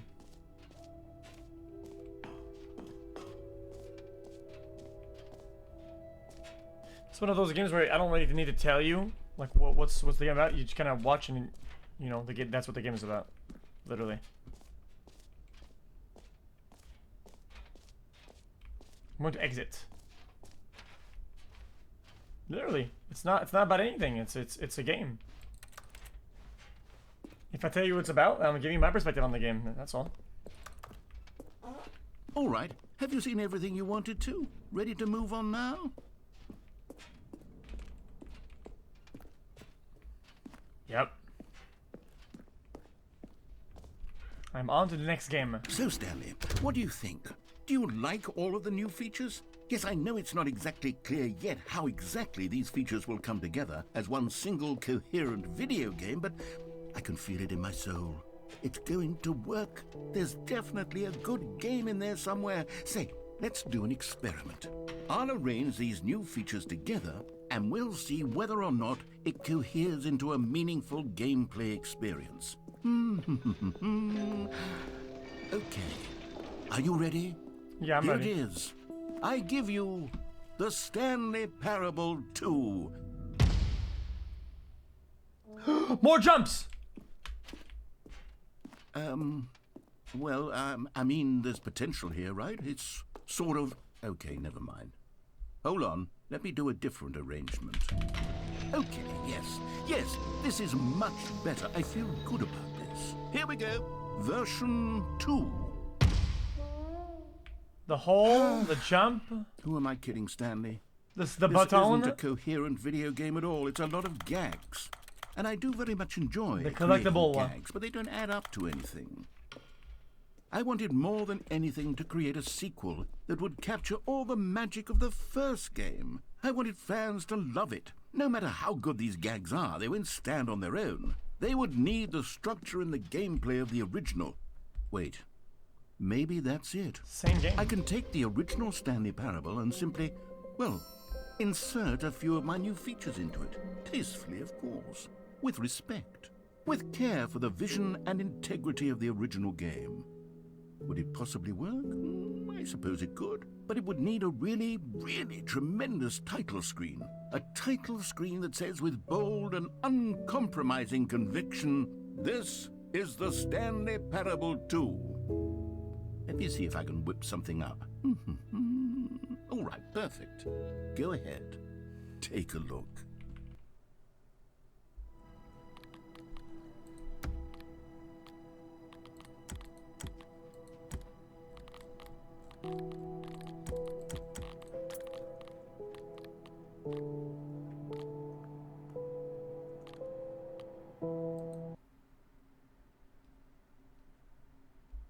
This is the story of a man. Can't jump though. All of his co-workers were gone. What could it mean?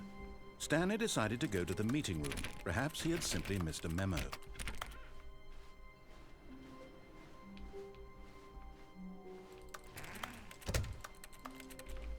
Stanley picked up the bucket. No new content this time. Stanley clutched the bucket tightly to his chest and entered the door on his left.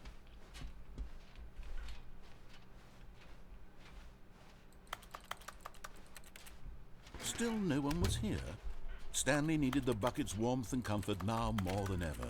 Perhaps his boss's office was where he'd find answers. You can fill the bucket full of tools. Can you feel it? The broom closet. It wants the bucket. You can feel that, can't you? The aura of jealousy. It's as clear as day. This broom closet believes it deserves the bucket. I can really feel it now. It's a bucket. It belongs in a broom closet. That's what the broom closet is trying to say here. It's supposed to go with the other cleaning supplies. Good for you, Stanley. Don't give in. Don't hand over the bucket. I know how hard it must be, given the pressure that the broom closet is putting on your shoulders right now, but you have to be strong. This is your bucket. This is your companion and lifelong friend. You can't hand it over. Oh, no.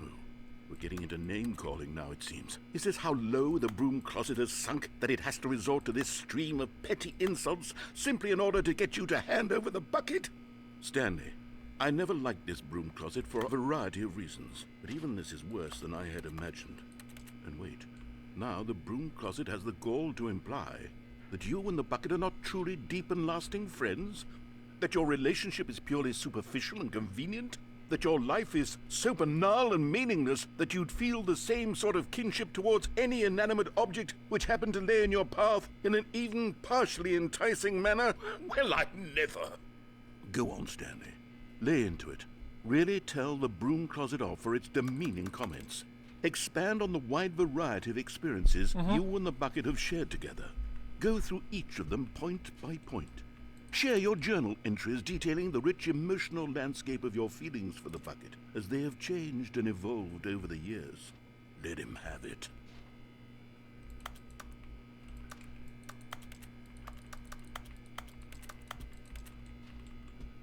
Okay, I've got you something which I think will help settle this debate once and for all. Here we go. There. Now it's settled. Boom. No more debate, no more discussion. Take a hike, broom closet, with all your meandering philosophical diatribes about the nature of cleaning supplies and their relationship to broom closets in the natural order of things. Customizable bucket.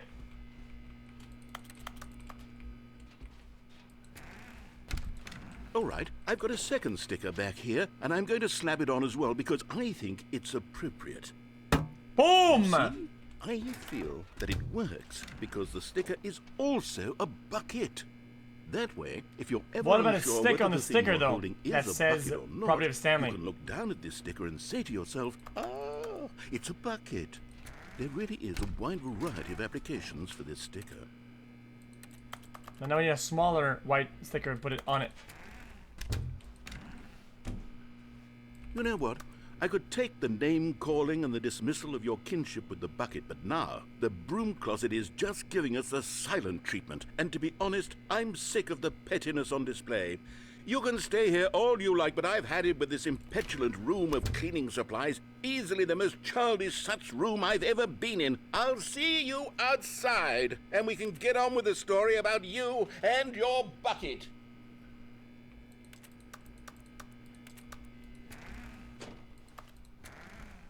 All I want is a new sticker. Garbage content. Coming to a staircase, Stanley and the bucket walked upstairs to the boss's office. Let's go downstairs this time, see what happens.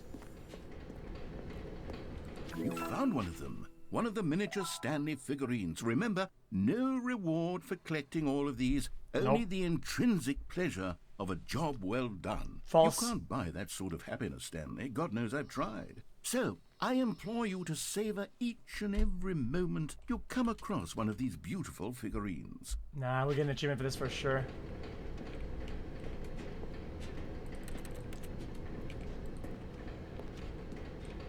Guys, what if we go there though?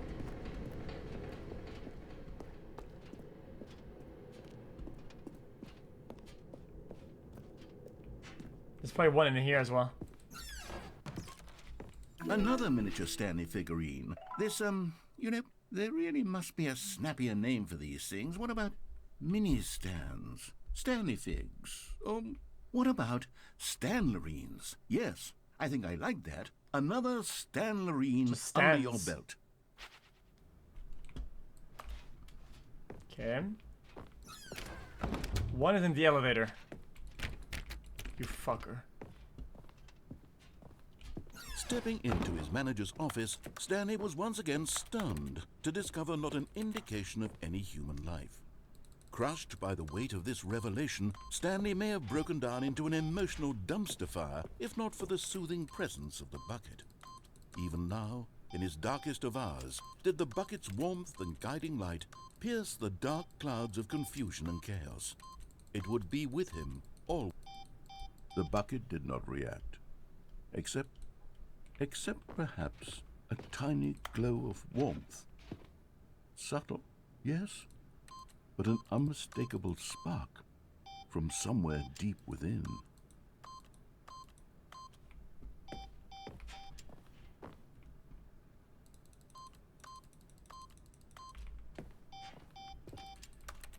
Call you know? Is he gonna hack it? Does he have a dongle or a laptop for this or not? What's the code? Stanley just sat around twiddling his thumbs. Trying to input anything on the device was useless, since he could never possibly know that the combination was 28. But Stanley guessed the correct code by sheer luck. Was it that the bucket knew all along? Was the bucket guiding him? Yes, this is certainly the most logical explanation. Okay, I'm going back to the name of these little Stanley figurines, and now I'm torn between Stanlerines and Figlies. What do you think, Stanley? What name better encapsulates the intrinsic sense of happiness that you get from seeing a small number in the corner of your screen go up by 1? Let me sit on it. I'm sure it will come to me.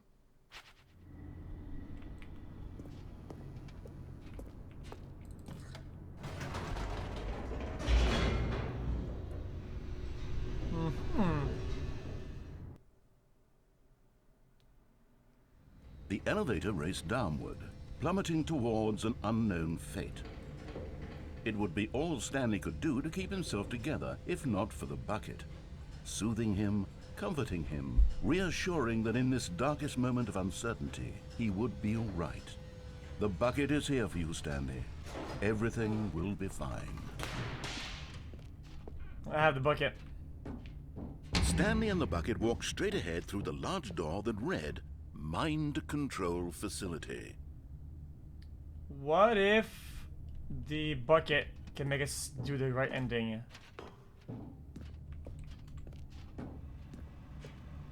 Although this passageway had the word escape written on it, the truth was that at the end of it, of course, Stanley and the bucket thought better of it and realized they simply had too much to live for. And the bucket is the answer to finish the game. The lights rose on an enormous room packed with television screens. What horrible secret did this place hold? Stanley and the bucket both wondered to themselves.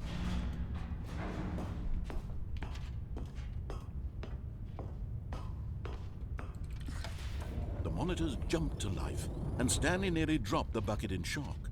Everyone in the office was being videotaped, monitored like guinea pigs. The bucket had never seen anything like this, and it very nearly burst into tears RP? as No. Stanley cradled it gently, reassuring it that everything would be fine. Because I can't jump down, chat, because I need water in my bucket.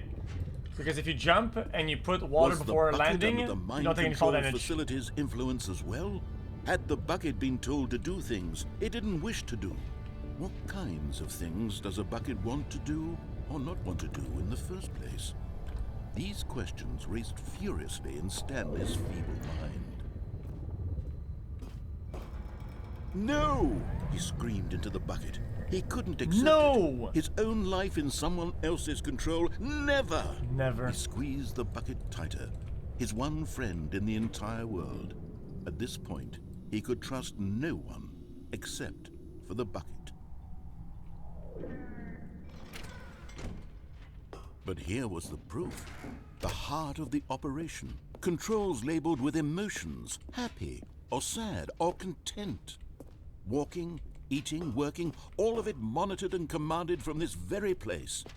And as the cold reality of his past began to sink in, Stanley decided that this machinery would never again exert its I don't give a terrible shit. power. I'll figure out the But code. at the last second, the bucket jumped in and pressed the button to turn on the controls. Stanley gasped in horror. Had this been the bucket's plan all along? To take over the machine and claim the power for itself? How could the bucket have betrayed him like this? Stanley was prepared to throw the bucket away in disgust, when suddenly an image appeared upon the enormous screen. Birds. Silly, silly birds. There's seagulls. The control buttons became active again. I want him to fly a little bit. Fly. Huh? Stanley flipped through one video of silly birds after another, and then it dawned on him. Oh, those are This cute. wasn't a mind control facility at all. It was a facility for monitoring and surveilling silly birds all over the world. The mind controls were Ugly. only a facade to disguise its true intent. These are mean. I don't like them. Had the bucket known Mean. this all along? Stanley marveled at the metal genius in his hands, the one who had pointed him towards this incredible discovery. Stanley and the bucket never found freedom because they spent the rest of their lives here in this place, flipping through live streams Dinosaur. of the silliest birds imaginable. Of all the Haircut. possible paths his life could Haircut. have taken, this Dumb. one was surely the best. Fake. And Stanley was happy. Cute. Ugly. Decent. Annoying. Very cute.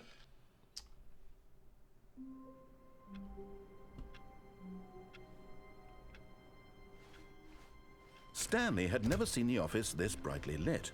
Was it a sign of something? He hoped it was. He hoped very much. My Stanley fucking lifted the bucket, into his bitch. arms, and a wave of comfort rushed over him. Stanley clutched the bucket tightly to his chest and entered the door on his left.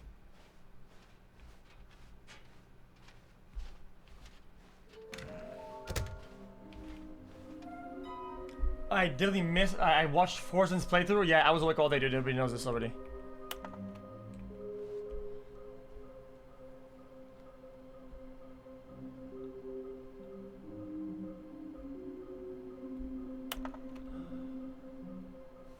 What?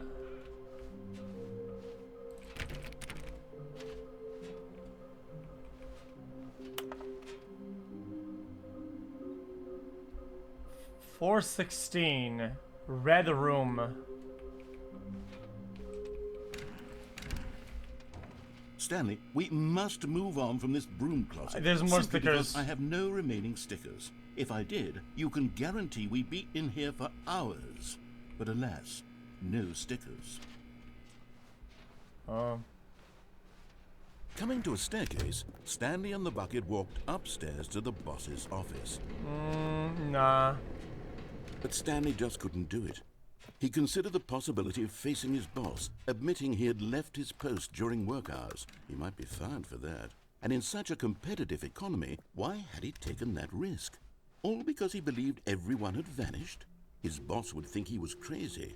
And then, something occurred to Stanley. Maybe, he thought to himself, maybe I am crazy. He looked down at the bucket in his arms. Am I crazy? He asked the bucket. The bucket returned his gaze, but said nothing at all. That's strange, Stanley thought. Usually the bucket is a source of guidance and wisdom for me in difficult times such as these. He held the bucket close, yet felt none of its familiar reassurance and comfort. And that's when Stanley realized, this isn't my bucket. It's just a normal, everyday bucket. Someone else's bucket, perhaps. How did I end up with someone else's bucket? This is all terribly wrong. Surely no good would come from this. Who knows what sorts of bizarre hallucinations Stanley might experience without the psychologically grounding presence of his bucket. And indeed, now he noticed the rooms were repeating, which was, of course, very odd. And now he felt himself floating off the ground. Oh, gracious. he exclaimed. "Without my bucket, I've gone truly mad. Where is it? I must find it." Far off in the distance now, he heard it, calling to him. "Stanley! Stanley, it's me, the bucket." Could it truly be? He rushed forward from room to room, passing by one bucket after the next. None of them were his. None of them were his special bucket. "Come to me, Stanley. Find me." He had to find the bucket. He had to return to his old friend. It was the only way to truly restore his sanity. And then suddenly, he froze dead in his tracks. He knew where the voice of the bucket had been coming from. In his head. The real bucket was inside of him all along. It was incredibly painful. Stanley doubled over in agony and blacked out.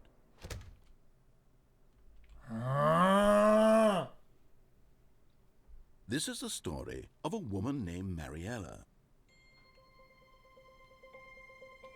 Mariella woke up on a day like any other. She arose, got dressed, picked up her bucket of comfort and security, and walked to her place of work. But on this particular day, her walk was interrupted by the body of a man who had stumbled through town, talking and screaming to himself, and then collapsed dead on the sidewalk. Right away, she knew what the problem was. This man had no bucket. Of course he'd gone mad, ranting and raving about a narrator describing all of his actions and how everything is predetermined and free will is an illusion and it's all just a video game. It could all have been prevented if only he'd taken his bucket with him. Perhaps he didn't even realize he'd forgotten his bucket at home in the first place. How cruel the world can be, Mariella thought, and she hugged her own bucket even tighter. But of course, she had no time for this.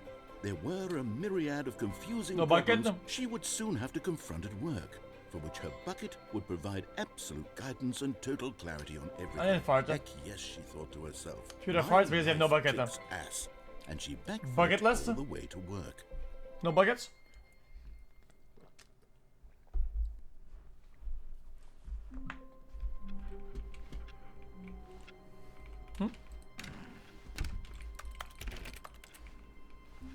All of his co-workers Wait a were minute. gone. What could it mean? Stanley decided to go to the meeting room. Perhaps he had simply missed a memo.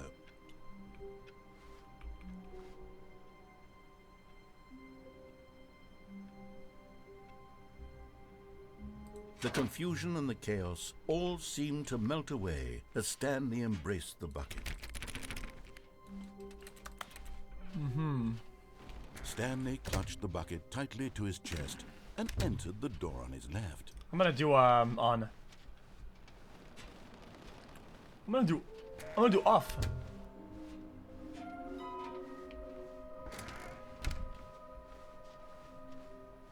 Coming to a staircase, Stanley and the bucket walked upstairs to the boss's office.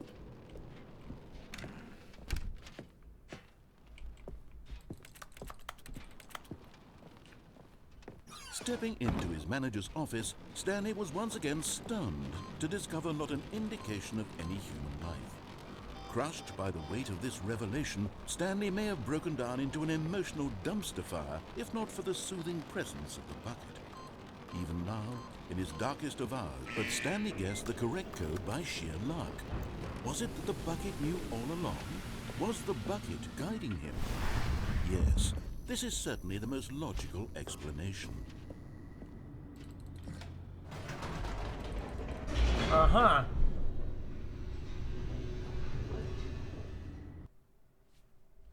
It's sheer luck, guys. I just had a hunch about it. It is what it is. Stanley and the bucket walked straight ahead through the large door that read, Mind Control Facility. Lower chat, I'll save us all. I'll click off. The lights rose on an enormous room packed with television screens. What horrible secret did this place hold? Stanley and the bucket both wondered to themselves.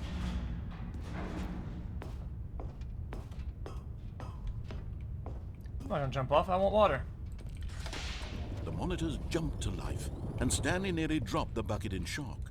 Everyone in the office was being videotaped, monitored like guinea pigs. The bucket had never seen anything like this, and it very nearly burst into tears as Stanley cradled it gently, reassuring it that everything would be fine. I got this. Here comes. Was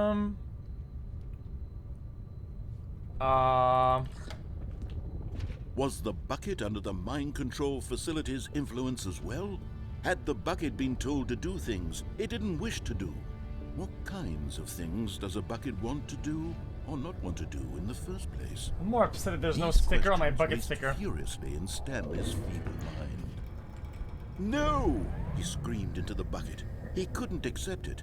His own life in someone else's control, never! He squeezed the bucket tighter. His one friend in the entire world. Kind of triggering a little bit. At this point, he could trust no one except for the bucket. But here was the proof. The heart of the operation. Controls labeled with emotions, happy or sad or content. Walking, eating, working, all of it monitored and commanded from this very place. And as the cold reality of his past began to sink in, Stanley decided that this machinery would never again... Easy. Stanley and the bucket waited in blackness. Was it over? Yes, they had done it.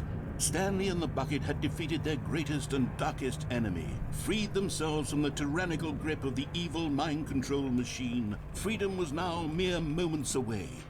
Excitedly, the two of them began to discuss the kind of life they wanted to live once they stepped through this massive door. The bucket wanted to learn to roller skate. Stanley wanted to sneeze in every country on Earth. Both of them wanted to begin watching a movie, any movie, but then stop it halfway through and begin watching it in reverse from the end. True, it was a simple life they envisioned, but it was one they'd lived together, with one another to lean on, to trust, to support, and... What? Wait. What was happening? Why had the door stopped? Was Stanley and the bucket not about to be freed? An unbearable silence filled the room, lingering in uncertainty, until finally the truth hit Stanley square in the face. This building did not want the bucket to leave. Even the facility itself recognized the incredible calming presence of the bucket, needed the soothing warmth of the bucket, would go to any lengths not to part with the bucket. No. Stanley can't leave this place, not while he has such a precious bucket in his arms. Not while this building has anything to say about it. Stanley realized he would never again leave this very room. But at least he has the bucket. To be trapped eternally in darkness isn't really so bad, Stanley thought to himself. As long as I have my bucket with me, right? I'll be okay, won't I? Yeah. Stanley gulped. Very soon now, he was about to find out.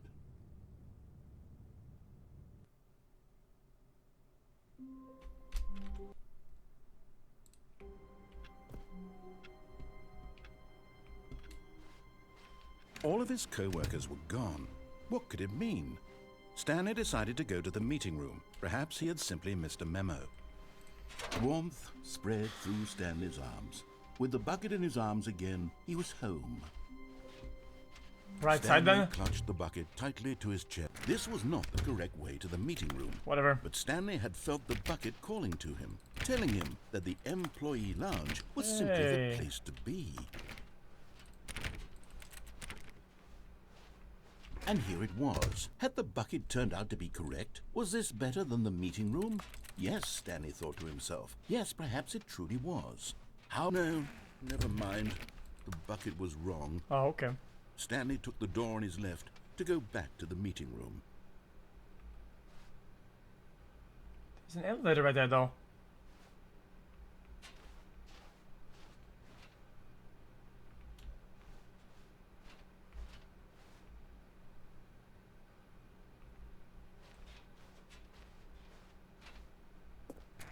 No, said the bucket. don't go to the meeting room. Go somewhere else. The cargo lift, yes. Go there. Go to the cargo lift.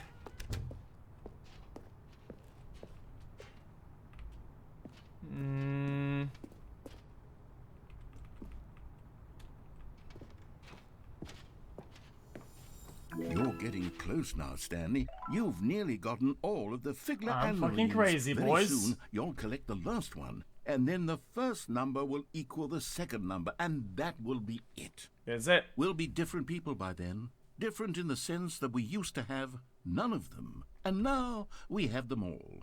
You can't go back to when you had no Figler and Marines. None of us can. Wait a minute. Can I land somewhere cool, maybe? But Stanley feared What? that any path he walked might lead to the separation of himself and the bucket, his dearest friend. So he threw himself to his death, that they might die in one another's arms. How deeply touching.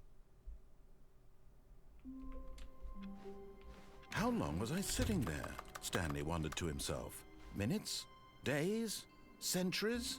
Did something crucial happen while my Stanley picked up the bucket and smiled. He'd never be alone again, not truly alone, not with the bucket around. Stanley clutched the bucket tightly to his chest. This was not the correct way to the meeting room, but Stanley had felt the bucket calling to him, telling him that the employee lounge There's was gotta be simply more the in there. place to be. And here it was. Had the bucket turned out to be correct? No, never mind. There's more in there. The bucket was wrong. Stanley took the door on his left to go back to the meeting room. Fuck no. No, Said the bucket.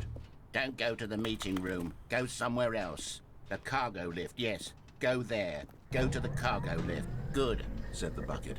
now ride the lift all the way to the top. There's something up there I need you to do. Stanley did not question why or how this bucket was speaking to him. It should have alarmed him, of course, because buckets can't talk. But Stanley chose not to think about this obvious fact. He was firmly convinced that the bucket had spoken to him, and he unthinkingly did whatever the bucket asked. No, stop. Look there on the wall, you see? There's a sign right there. It says, "No buckets past this point." Stanley, how could you think it was okay to bring the bucket here? Unless, what if the problem is that you actually don't know what is a bucket and what isn't a bucket? I suppose that would explain a lot about your behavior up to this point. Which, if that's true, well, my goodness, I think we have to do something about it. This misunderstanding could have dire consequences on the entire rest of the game if not addressed quickly and properly. So much of the impact of the story is dependent on your understanding of what is and isn't a bucket. Please, step in here for a moment.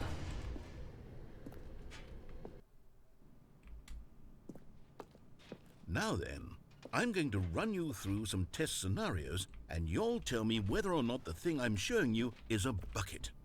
Simple enough, right? This should tell us everything we'll ever need to know about what is or is not a bucket. Okay, let's begin. Okay, I got this. Item 1. Is this a bucket? Correct. It is a hologram of a bucket, not an actual bucket.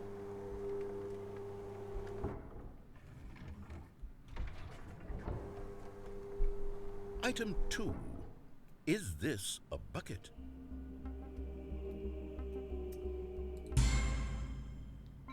Correct. It is a 3D printed recreation of a bucket, not an actual bucket.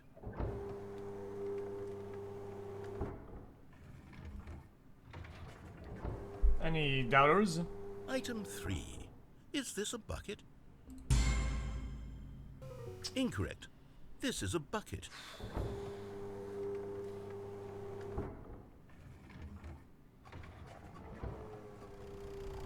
Item 4.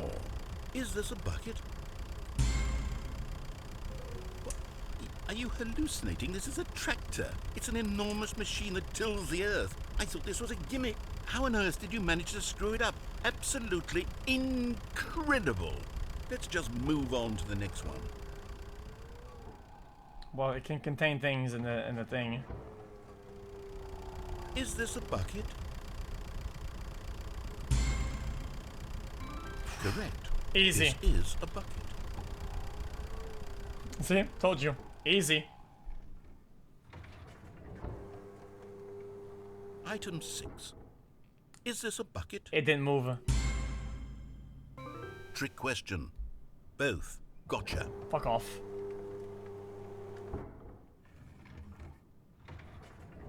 Item... Wait, hold on. I can't find the next one. Let me see. Should be around here somewhere.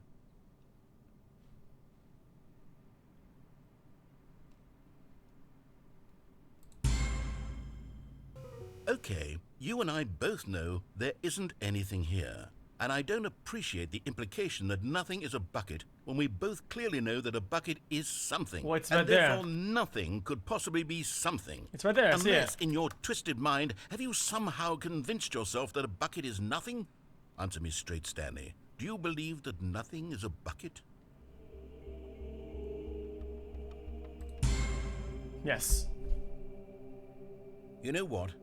I'm too confused to even sort it out. I've lost all sense of perspective. What is a bucket? What isn't a bucket? Mere moments ago I could answer these questions with confidence. And yet now I'm somewhat adrift. Do any of us know what a bucket is? Am I a bucket? Stanley, I can't keep doing this.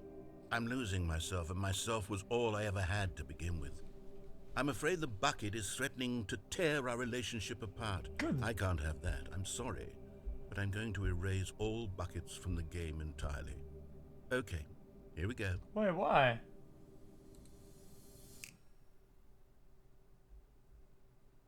What happened? Is everything gone? It's all a Why did bucket. everything disappear? Wait, was everything a bucket? Every single thing in the game was a bucket? Oh my God, I had no idea. How could... Except me.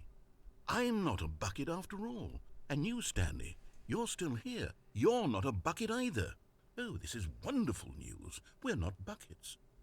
Yes, I actually feel much more at ease right now. It's delightful to get some clarity on that issue. Yeah, we're a But bucket. it doesn't change the fact that we haven't got a game. So, tell you what. I'll reset everything and we'll put back all of the buckets, okay? And we'll know that it's all a bucket. But if you run into anyone else, maybe don't mention that. Who knows what that information might do to a person? All right, here we go.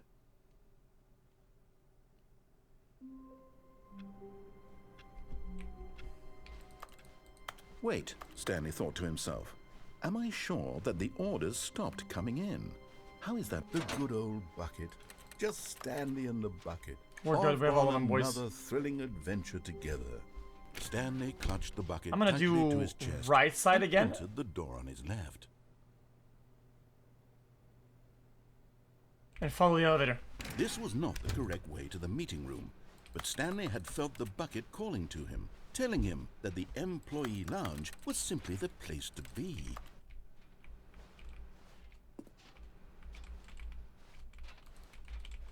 And here it was. Had the bucket turned out to VHS. be correct? Was this better? No, never mind. The bucket was wrong. Stanley took the door on his left to go No. back to the meeting room. No. Said the bucket. Don't go to the meeting room. Don't Go go to the somewhere meeting else. room. The cargo lift, yes. Good. Said the bucket. Now ride the lift all the way to the top. There's something up there I need you to do. Stanley did not question why or how this bucket was speaking to him.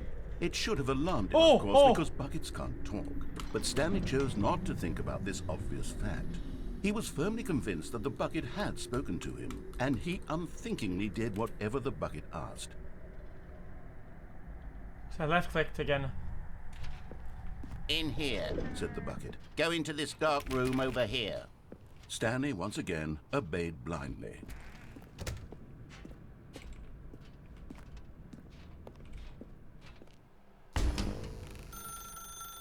Now pick up the phone. Jesus! This is the sad story of a man named Stanley and his bucket. Once upon a time, I gave Stanley a bucket because I thought he was lonely and could use a friend. And then, very distressingly, he began to believe the bucket could speak to him.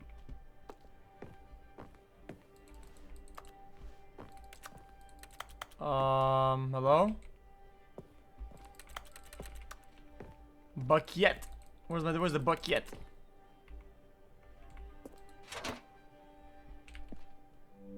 The Stanley Parable Reassurance Bucket was merely meant to provide the comforting glow of companionship.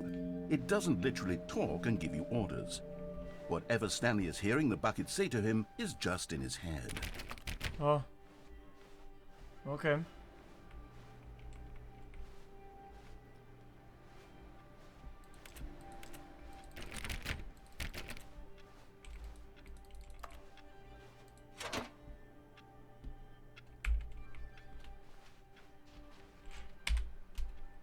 Lately, I've been concerned about him.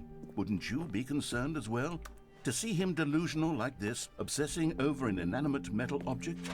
I want to say something to him, but I don't know how I can convince him. I don't know if he'll listen to me. Oh, I'll try anyway. Stanley, can you hear me? Listen to me. It's just a bucket. Yeah, but I want it. Can't think, it can't talk. All it will ever truly do for you is effectively transfer a liquid from one location to a different location. That's it.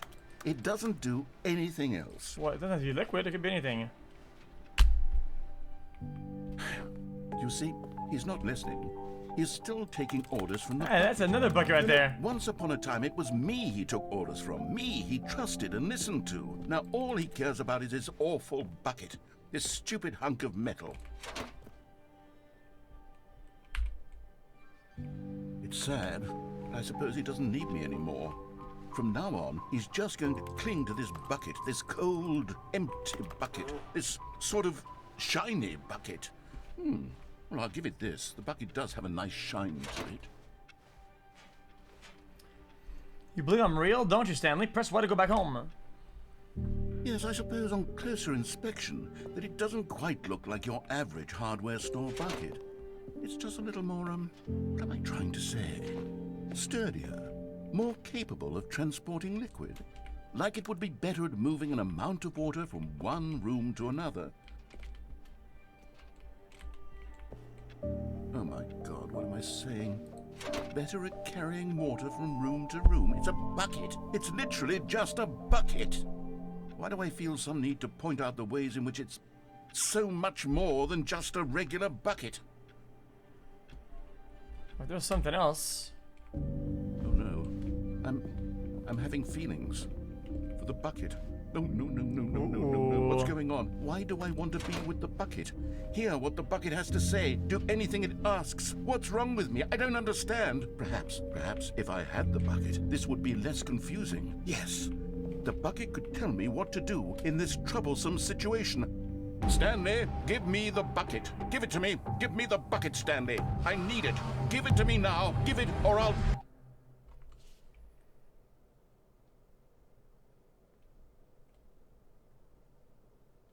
Back to work, okay.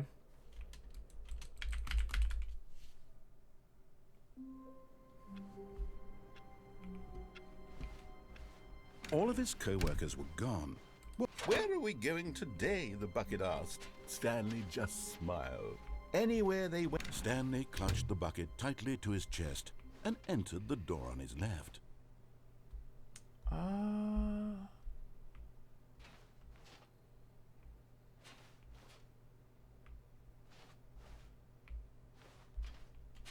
This was not the correct way to the meeting room, but Stanley had felt the bucket calling to him, telling him that the employee lounge was simply the place to be.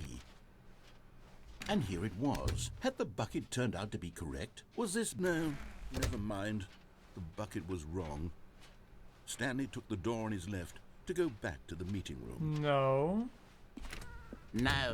said the bucket. No. Don't go to the meeting room. Go somewhere else. The cargo lift, yes. Go there. Good, said the bucket. Now ride the lift all the way to the top. There's something up there I need you to do. Stanley did not question why or how this bucket was speaking to him.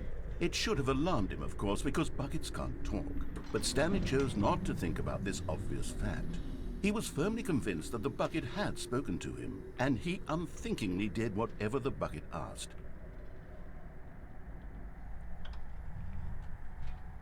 let's see. In here, said the bucket. Go into this Yeah, dark we can room plug over in now. here. Stanley once again obeyed blindly.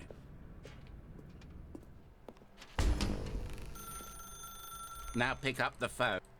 Whoa, hold on. Why did you unplug It's the phone? EU. EU Were you trying plugs. to resist the bucket's orders? Stanley, I was joking. Obviously, the bucket isn't talking to you and telling you to do things. Buckets can't talk. It was a joke. Don't you get the joke? It's funny, Stanley. A talking bucket. Can't you see? Like Pickle Rick? Goodness. I must have really bungled up the delivery if you actually took me seriously. Where did I mess up the joke? Should I have paused for longer or spoken quicker? Comedic timing is so difficult. I wish I were better at it. But there isn't exactly an instructional video on comedy that one can watch to fully... Oh, wait, yes, there is. It's sitting right here. Let's take a look. What is comedic timing? What is comedic timing? How does it work? How long should it last? How can it be used to effectively silence your political enemies? Wait, what? And more importantly, can it be taught in its entirety within 90 seconds? Thankfully, the answer to all of these questions is yes. Let's dive deeper. If you've ever told a joke or made someone laugh, in all likelihood, you did it while standing 50 to 80 centimeters from them in a room of no more than 76 degrees Fahrenheit, with one of your arms raised straight upward at a 15-degree angle from your body. These are the optimal conditions for good comedic timing. To begin the joke, start by stating and spelling your name. Felix, Next, provide a brief F-E-L-X. synopsis of the joke, including the specific times at which the recipient of the joke will laugh, and then make a mom joke. spell out your name with a second time. punchline. With these steps Live at complete, the end. it's time to begin the humor. F-E-L-I-X. Speak the entire joke in no more than 18 seconds and no less than 13 and a half, pausing only for bathroom breaks when necessary. When the joke has concluded, it is customary to inform your listener that the joke is over by declaring in your loudest possible voice, "I'm Dunny with the funny." Let's practice screaming, "I'm Dunny with the funny." I'm now. Dunny with the funny. Good. This saying is a perfect example of expectations management, which is the cornerstone of good comedy. Finally, it's time to hand out surveys. Collecting hard data from your audience on how rapt they were throughout the joke is the only way to grow or learn as a comedian. An effective survey should be no less than 10 pages long and should include the same question reprinted several times, just to ensure the survey taker is actually paying attention and not simply filling in answers at random. And that's all there is. With these strategies at your disposal, you'll have audiences doubled over in laughter and even tripled over in laughter in no time at all. Just remember to let them stop laughing at some point, you gut-busting little scamp. I got this. Pull. There you go. After all, we're each of us needed on the front lines of the war to fight the 12-legged invaders who threaten our very existence and who very likely die in a hailstorm of bullets and mandibles. All of us must be prepared to give our lives to this noble cause, just as our children must do after us, and their children after them. Godspeed, and may Earth reign supreme. Hey, goodness, this video is a little outdated, isn't it? Well, no matter. I think the fundamentals of proper comedic timing are still as relevant today as they were back then. So with that in mind, I believe the only way forward is for us to return to the two doors and walk through all of this again, so I can try telling my story with more appropriate comedic delivery. Come along, let's head back.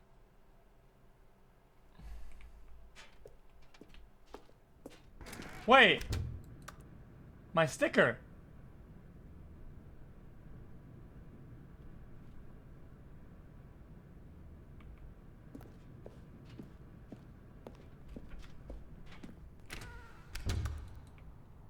My sticker. I can feel it. This time, I'm really going to nail the delivery. You'll be in stitches. A talking bucket, you'll say? How ridiculous. How absurd. What a hilarious concept. The king of comedy. That's what you'll call me. Thank goodness we had the instructional video. Otherwise, who knows where we'd be right now. Well, I wouldn't be the king of comedy, that's for sure. Wait, the bucket lagging. spoke to Stanley. The bucket spoke. The bucket spoke. Oh, I'll figure it out on the fly. No need to overthink things.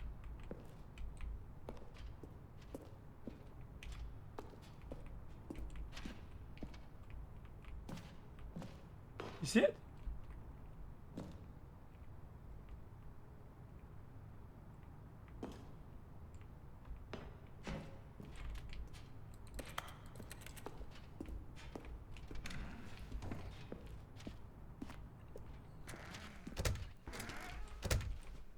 What happens now?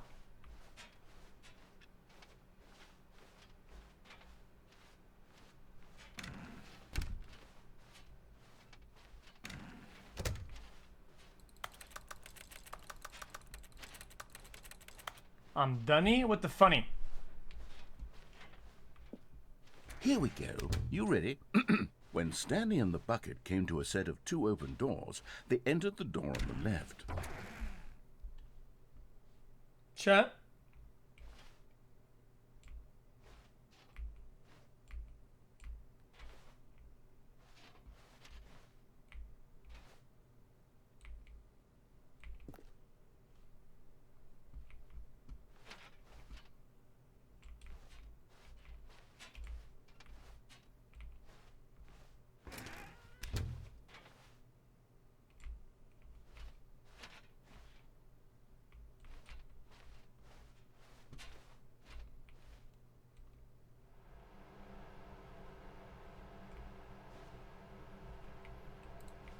Huh?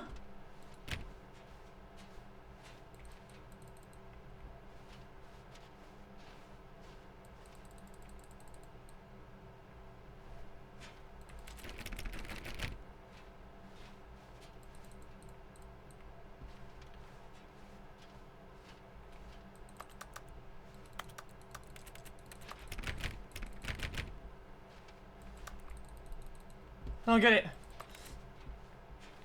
Intended or not? I don't get it. Am I stuck here?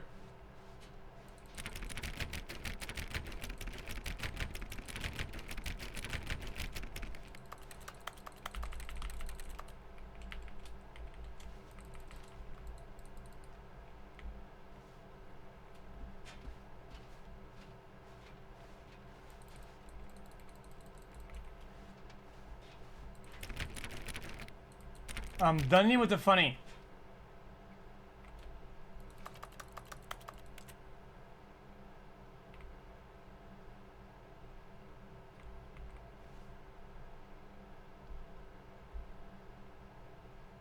Guys, what else to do?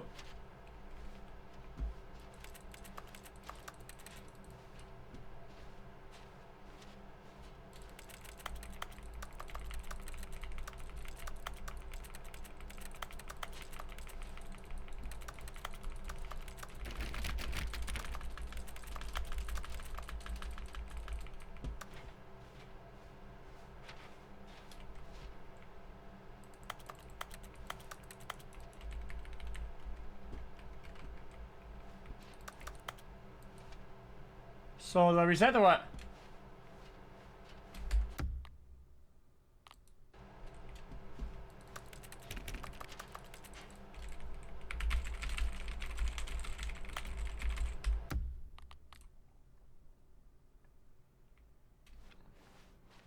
Just a step through this door, Stanley thought to himself, that's all I need. If I can make it through this door, I can make it A good bucket. A strong bucket, a humble bucket, a committed bucket. Why, did we A lose bucket all of progress? culture and distinction. Stanley clutched the bucket tightly to his chest. This was not the correct way to the meeting room, but Stanley had felt the bucket calling to him, telling him that the employee lounge was simply the place to be. And here it was. Had the bucket turned out to be correct? No, never mind. The bucket was wrong. Stanley took the door on his left. Guys, to I go lost back all to the progress.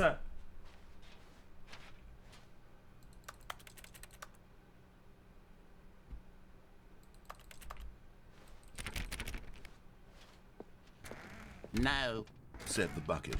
don't go to the meeting room. Go somewhere else. The cargo lift, yes. Go there. Go to the cargo. But Stanley feared that any path he walked might lead to the separation of himself and the bucket, his dearest friend. So he threw himself to his death, that they might die in one another's arms. How deeply touching. Cause that's so lame. Even now, We lost Stanley's office was a distant all memory. progress. What did it look like? There was a computer back. The embrace of an old friend. A weathered companionship that stands the test of time. Stanley clutched the bucket tightly to his chest and entered the door on his left. How's that my fault? The game bugged. The game is literally bugged. It's an actual bug. Fucking bullshit ass game, dude. Stanley, we must move on from this broom closet, simply because I have no remaining stickers. If I did, you can guarantee we'd be in here for hours. But alas, Coming to a staircase, Stanley and the bucket walked upstairs to the boss's office.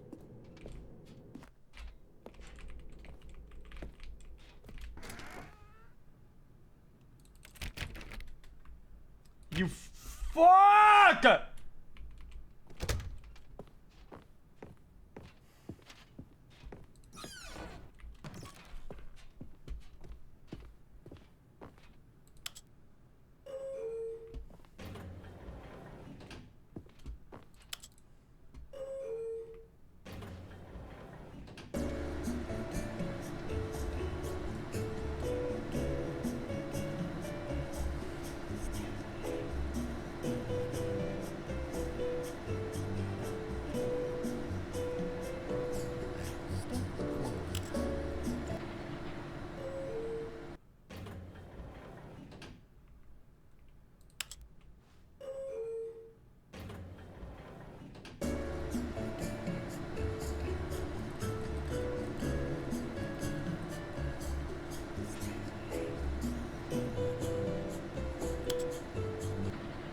I'm done here with the funny. What?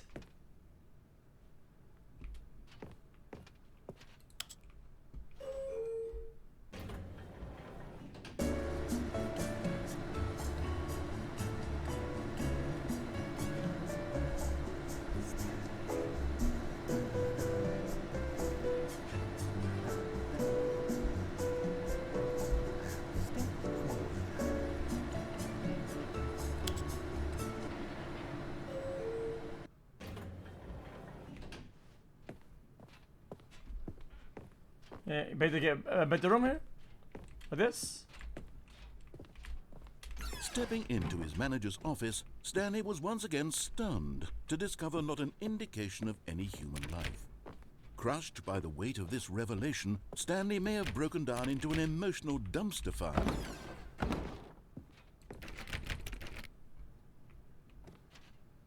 What?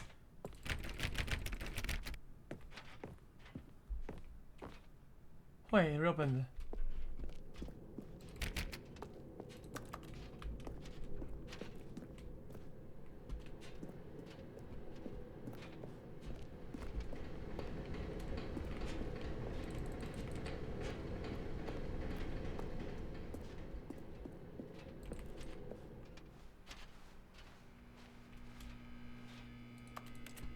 Wait, lighting is different, do you notice?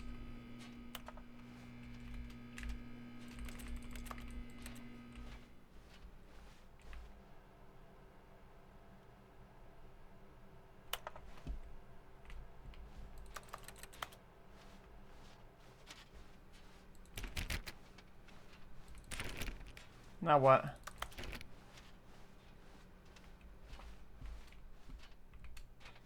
Is it bugged?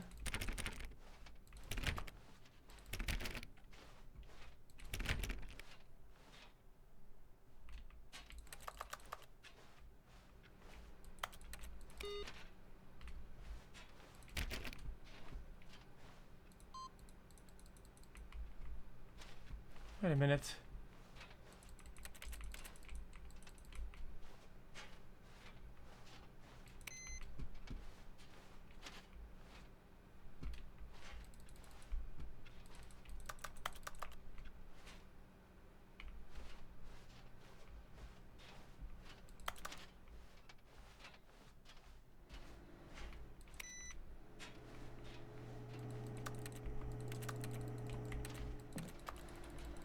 So then.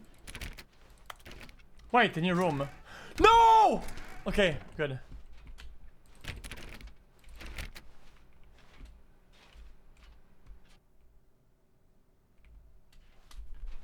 You are now leaving.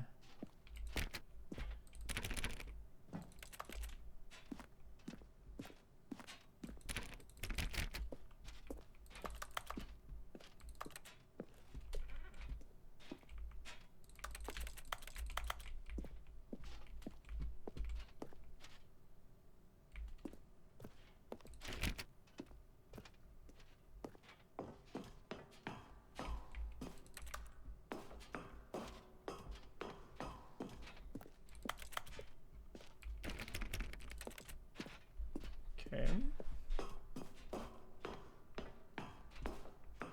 If I had jumps left, I could jump.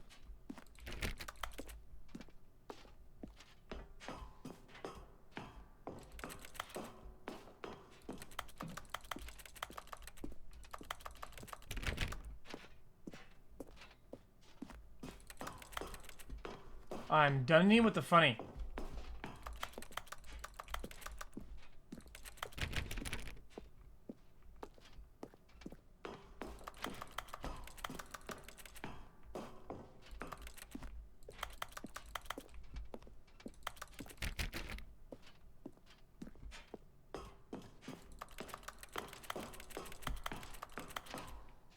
Escape pod launch bay.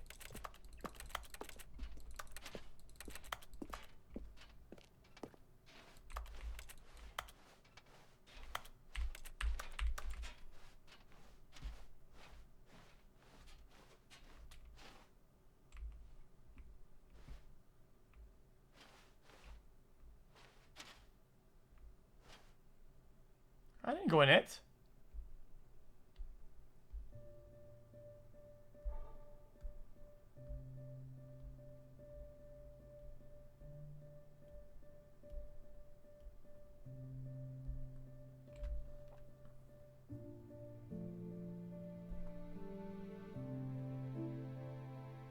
Kick it.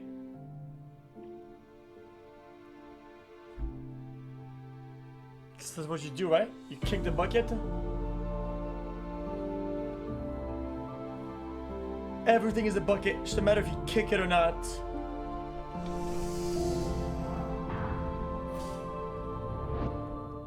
Can't kick the bucket. The bucket's gone. It's the Schrodinger's bucket. It's both kicked and not kicked at the same time.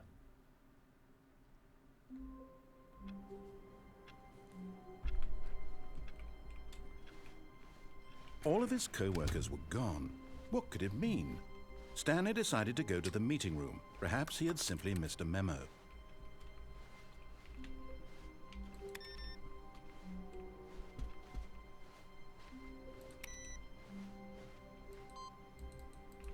Bucket?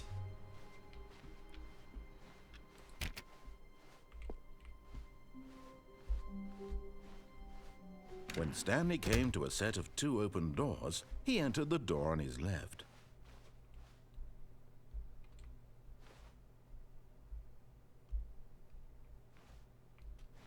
This was not the correct way to the meeting room, and Stanley knew it perfectly well. Perhaps he wanted to stop by the employee lounge first, just to admire it. The lounge was grand, majestic, perhaps too majestic, but eager to get back to business, Stanley took the first open door on his left. I know where to go. Stanley was so bad at following directions, it's incredible he wasn't fired years ago. Look, Stanley, I think perhaps we've gotten off on the wrong foot here. I'm not your enemy, really, I'm not. I realize that investing your trust in someone else can be difficult, but the fact is that the story has been about nothing but you all this time. There's someone you've been neglecting, Stanley. Someone you've forgotten about. Please, stop trying to make every decision by yourself. Now, I'm not asking for me, I'm asking for her.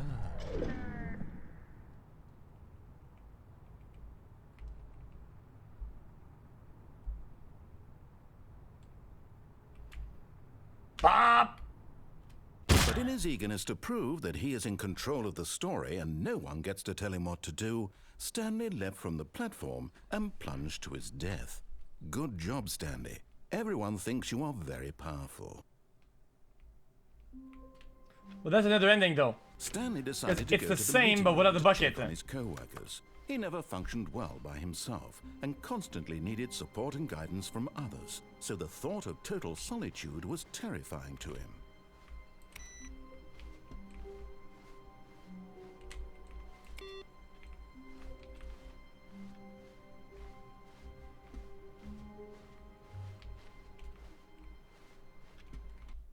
You need to what?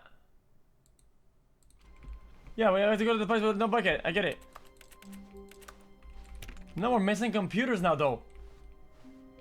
When Stanley came to a set of 2 open doors, this was not the correct way to the meeting room, and Stanley knew it perfectly well. So it's not even a real Perhaps he bucket wanted to either, stop exactly. by the employee lounge first, just to admire it. And here it was, the lounge.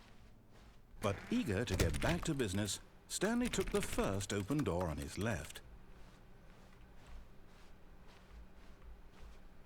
Stanley was so bad at following directions, it's incredible he wasn't fired years ago. Guys, it's literally a clone. Look, Stanley, I think perhaps we've gotten off on the wrong foot here. I'm not your enemy, really, I'm not. I realize that investing your trust in someone else can be difficult, but the fact is Fuck the railing, we're going forward. About nothing but you all this time. Oh, no, we jump here, right? There's someone you've been neglecting, Stanley. Someone you've forgotten about. Please, stop trying to make every decision by yourself. I'm not... What? Really? I was in the middle of something. Do you have zero consideration for others? Are you that convinced that I want something bad to happen to you? Why, I don't know how to convince you of this, but I really do want to help you, to show you something beautiful. Look, let me prove it. Let me prove that I'm on your... And there it is. The last Stigley... Get my achievement now. Savor this moment, Stanley. This is a real accomplishment. Don't. This is doing something just for the sake of doing it. Gimme. Where so many people expect to be rewarded for the most trivial achievements, you've insisted that a job well done is its own reward. I would tell you that I'm proud of you for collecting them all, but that would be like a reward, and we can't have that. So, instead I'll just say, it's done. We're all done here. Now give me my achievements. And now we can go to whatever the hell you were doing before you hunted for figurines. Now listen carefully, this is important.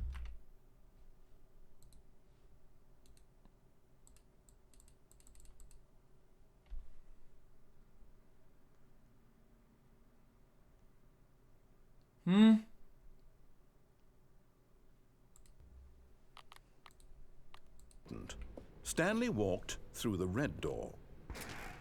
No. Aha, perhaps you misunderstood. Stanley walked through the red door.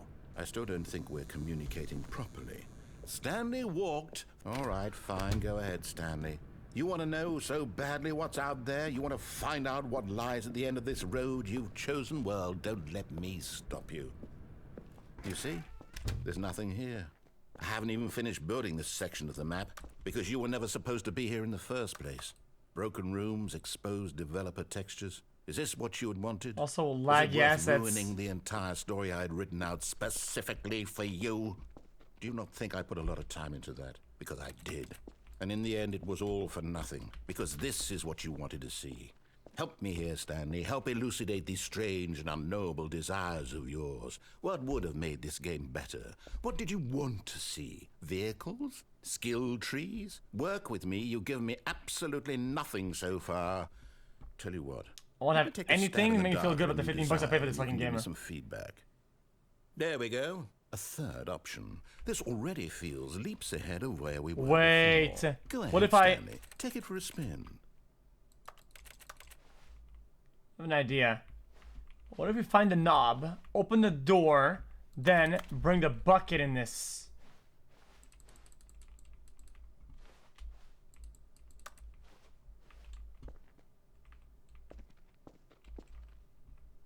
Okay, I'm going to stop you there. Now, tell me about your experience with this new version.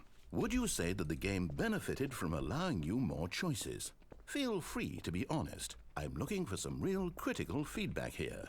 A 1?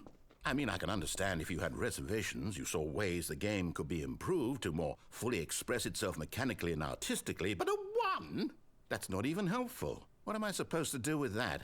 But I guess it isn't my place to judge. I mean... Here, based on the data from your previous playthrough, I've compiled a new version. And to be perfectly candid, I think I've knocked it out of the park with this one. Let's take a look.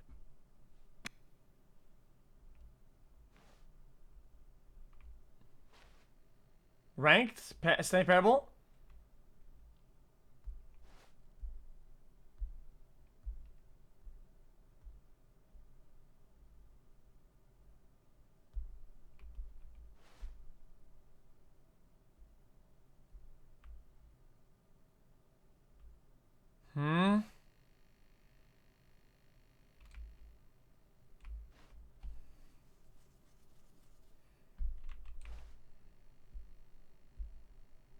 7 hours.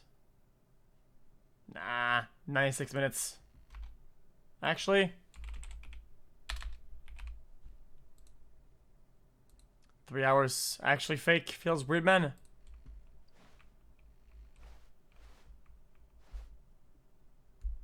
Feels weird, man.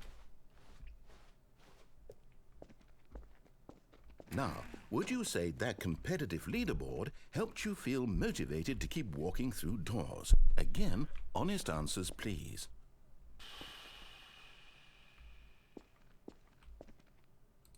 Hey, I nearly forgot. I've got a prototype of a new game I've been working on, and now would be a lovely opportunity to give it some playtesting. Real shit? You wouldn't mind taking a look at it, would you? Perfect. Let me boot it up. Fuck yeah. In this game, the baby crawls left towards danger. You click the button to move him back to the right, and if he reaches the fire, you fail. It's a very meaningful game, all about the desperation and tedium of endlessly confronting the demands of family life. I think the art world will really take notice. But of course, the message of the game only becomes clear once you've been playing it for about 4 hours. So why don't you give it 4 hours of play to make sure it's effective? Be sure to keep notes on your experience.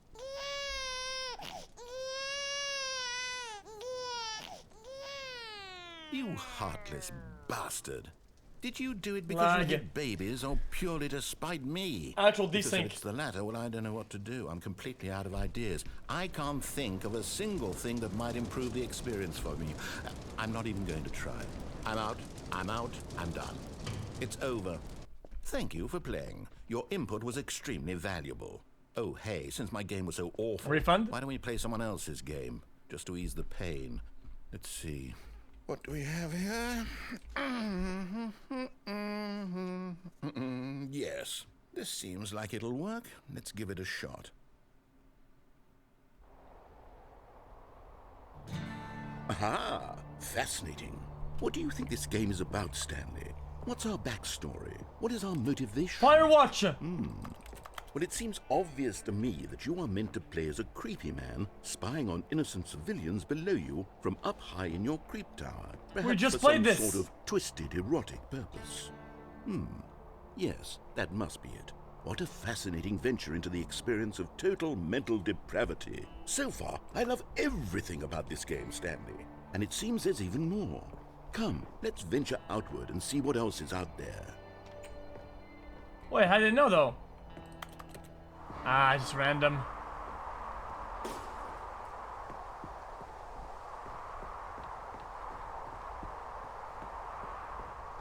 Oh no. No, it can't be.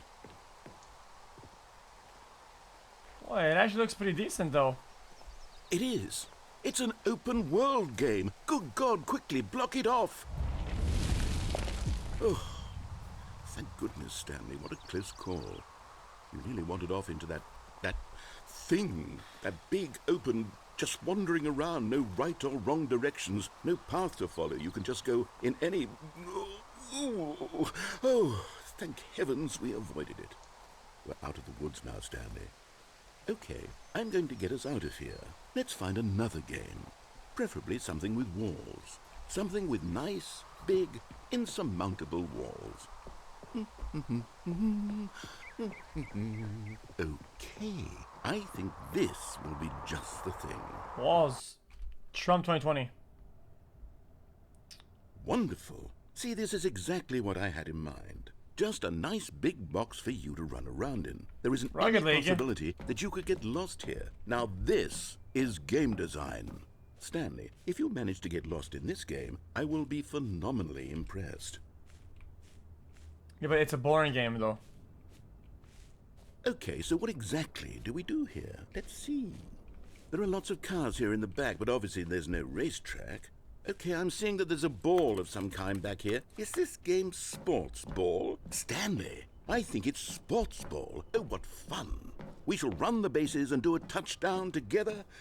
Yes, I think surely we must. Okay, Stanley, here's the ball. Have fun.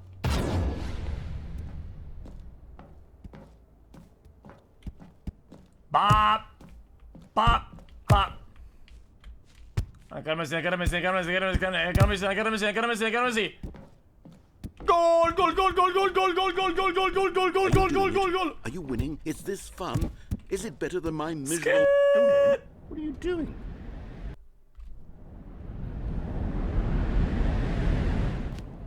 Stanley, don't do that. I can't follow you there. I can't help you. How will you write a story without me? You can't do it. You know that. Skid!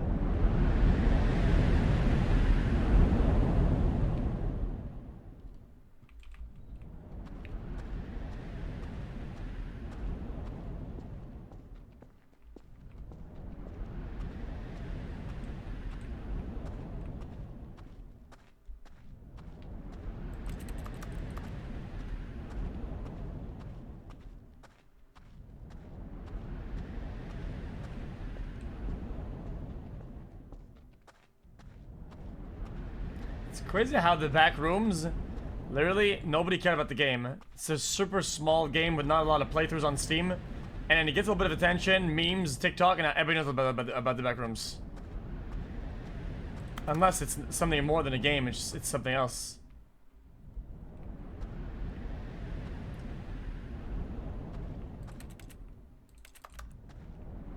Oh, it's a creepypasta? It's a game. Yeah, it was a game. It's always been a game.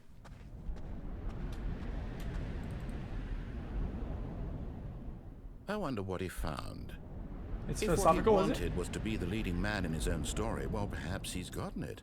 Down in wherever he is right now. I wonder if he's happy with his choice, and if he's learned the heavy cost that comes with it. He'll understand soon what I was trying to tell him. He needs me. Someone who will wrap everything up at the end to make sense out of the chaos and the fear and the confusion. That's who I am. That is what I mean to this world. Oh, yes. Yes, I'll be back. There's no other way. Once this ends, after it all comes to a close, then I'll be back. The end will be here soon. Very soon. Guys, did I glitch the audio? Don't wait.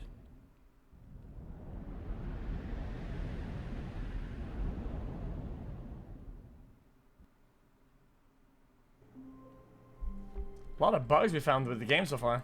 Surprised.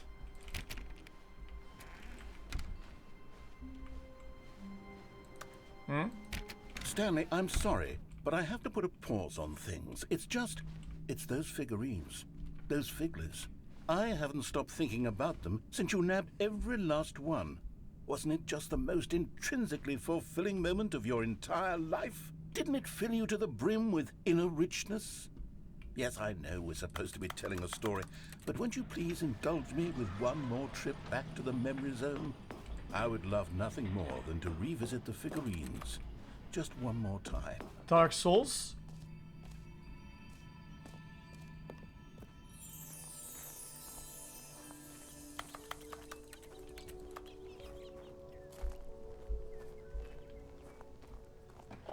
Like, give me my fucking skip button, dude, you imposter cucklord.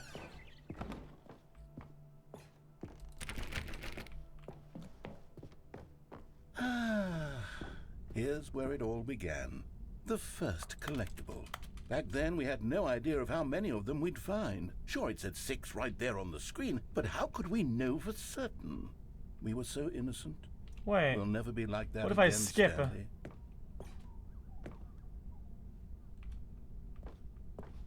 No! I fucking cooked it like a dumb... Oh, dude. I cooked it! Second Stanley. I'll be honest. Back then, I had no faith in you to find any of them, let alone 6. But you continue to surprise me in all sorts of mundane, unremarkable ways. I don't get it. I cooked it.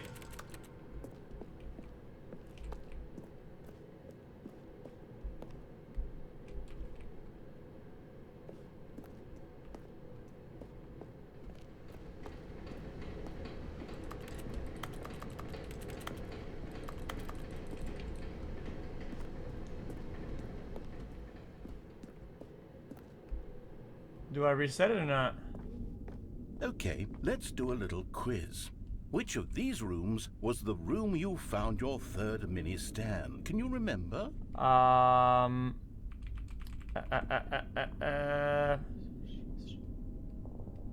Bathroom first.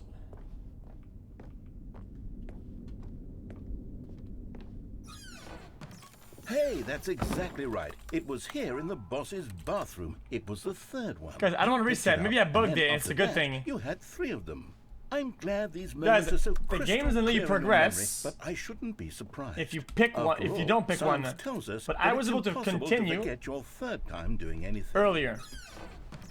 I was able to continue without picking it, which is Let's special. see. What came next? Oh yes, we found a Figley in this pink room. Oh well, I can't actually say I remember being in this room, but it's here in the memory zone, so it must have happened.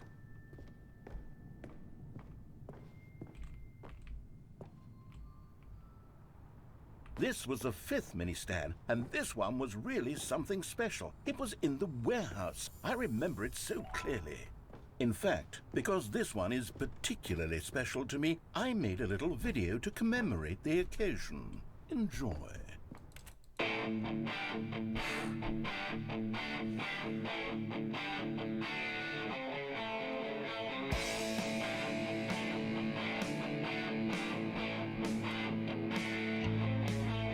Nah, this needs evanescence for sure.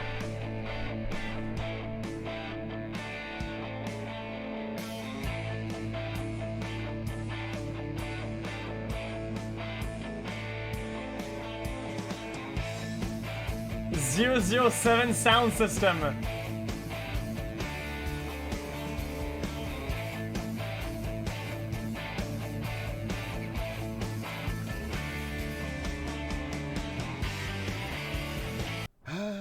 Takes you back, doesn't it? I spent a lot of time making that video, but it was 8 minutes I wouldn't have spent on anything else.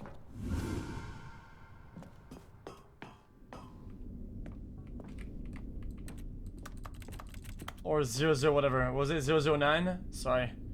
And then, Stanley, then we came to the last collectible, the final figurine, right here by the red and blue doors. This memory is the most distinct and clear in my mind, perhaps because it was the one that happened more recently than all the others. Who can truly say how the mind works? All I know is that this is the moment where you picked up a Figley and I thought to myself, yes, that's all of them. They're all collected. It was a moment unlike any other. Except for the other moments picking up figurines, which it was exactly like.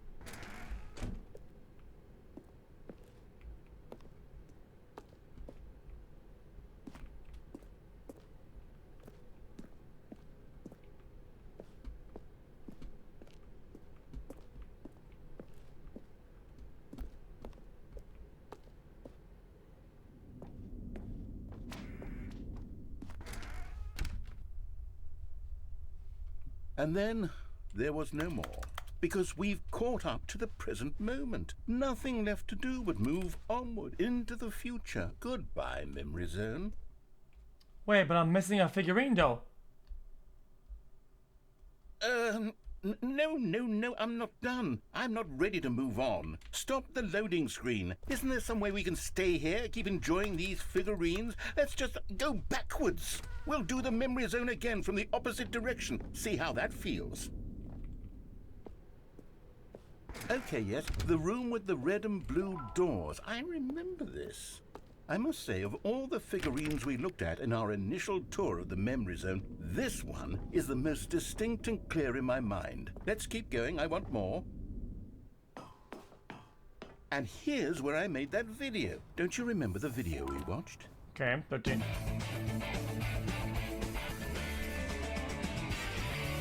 Yes, I love that video. Shut up.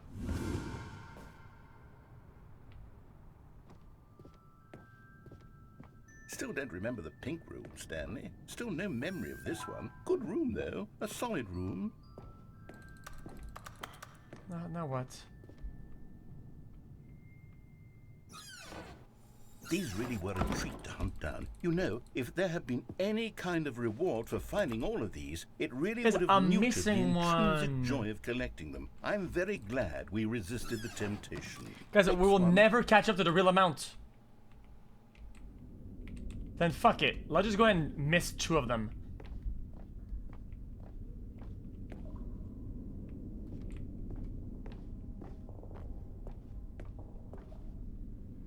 This was our second Figley. Don't you remember? Yes, I remember it too. The past is truly a wonderful thing. Why does anyone ever choose to leave it? Keep going.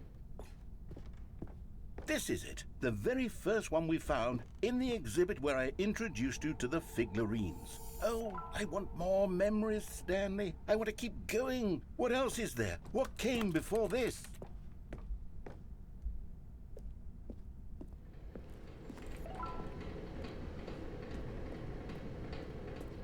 Did I save it? Oh my god, I literally bugged it. I can't go back.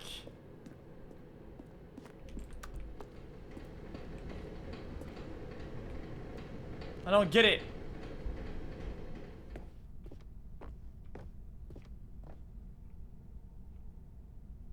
Now we missed the boss one.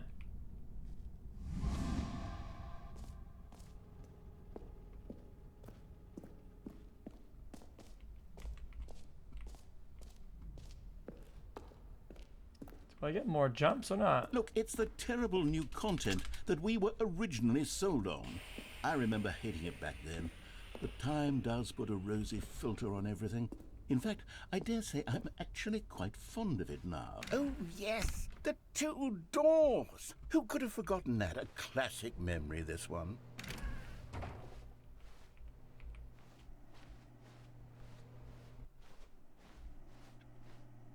And before everything else, there was your office. Is there anything else? Was there something that came before your office? There's something I feel I can remember. I can remember. The intro narration. Yes, I'm remembering something now. I remember before this whole story got started. Back then I was different. I used to make big decisions. I was passionate. I was skeptical. I weighed each decision with profound thoughtfulness. And then somewhere along the way, I stopped making decisions. I became lazy. And I came up with a character named Stanley to do my thinking for me. He would make the decisions. He would decide which way to go. I would cheer him on as he collected figurines for no reason. Why did I invent Stanley? Was I lonely? Yes, perhaps that's it. Perhaps I needed to imagine I had companionship. And Stanley really did make for a wonderful companion, even if he was a fiction. But I suppose it's grown old. I want to think for myself again. I want to go back to how it used to be. Yes, I can be on my own again. I can do it. I'll be stronger this time. I'll take care of myself. I don't need Stanley anymore. Oh, but he truly was so much fun to play with. You know what? Since we're in the memory zone, how about one more good memory? Let's go back just once and give Stanley one more run of the office, and then I'll retire him for good. I did enjoy telling his story so very much. Okay, here we go. Okay, one last run. This is the story of a man named Stanley.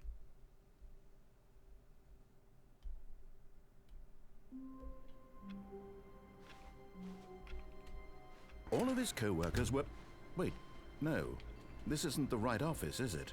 Is this Stanley's office? We're missing computer inputs, though.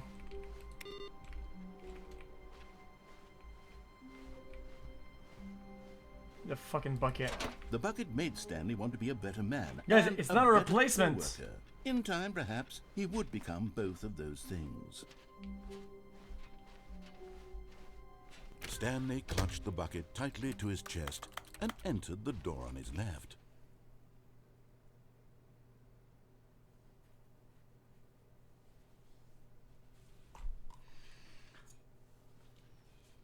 Chat, I care about you, man. Is everybody alright today? Is everybody alright?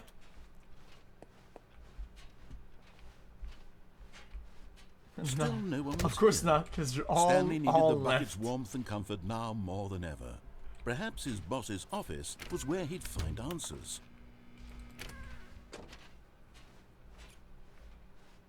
Coming to a staircase, Stanley and the bucket walked upstairs to the boss's office.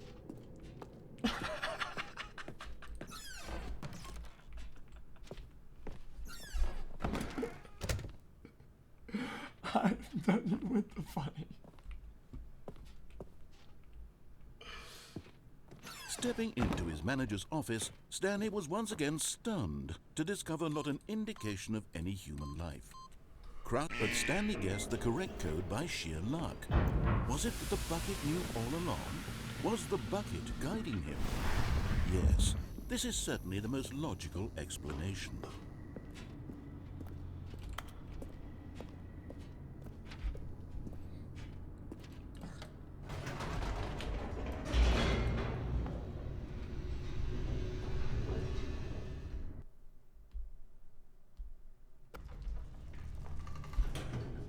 Overwatch isn't dead again. I think people need to realize that analytics are kind of whatever, dude. Like, Stanley and the bucket walked straight ahead through the large door that read, Mind Control Facility.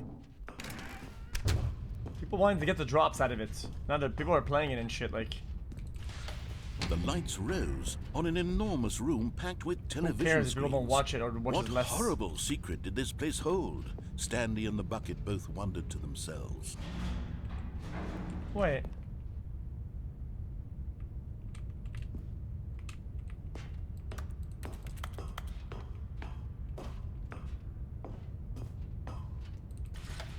The monitors jumped to life, and Stanley nearly dropped the bucket in shock. Everyone in the office was being videotaped, monitored like guinea pigs. The bucket had never seen anything like this, and it very nearly burst into tears as Stanley cradled it gently, reassuring it that everything would be fine. No!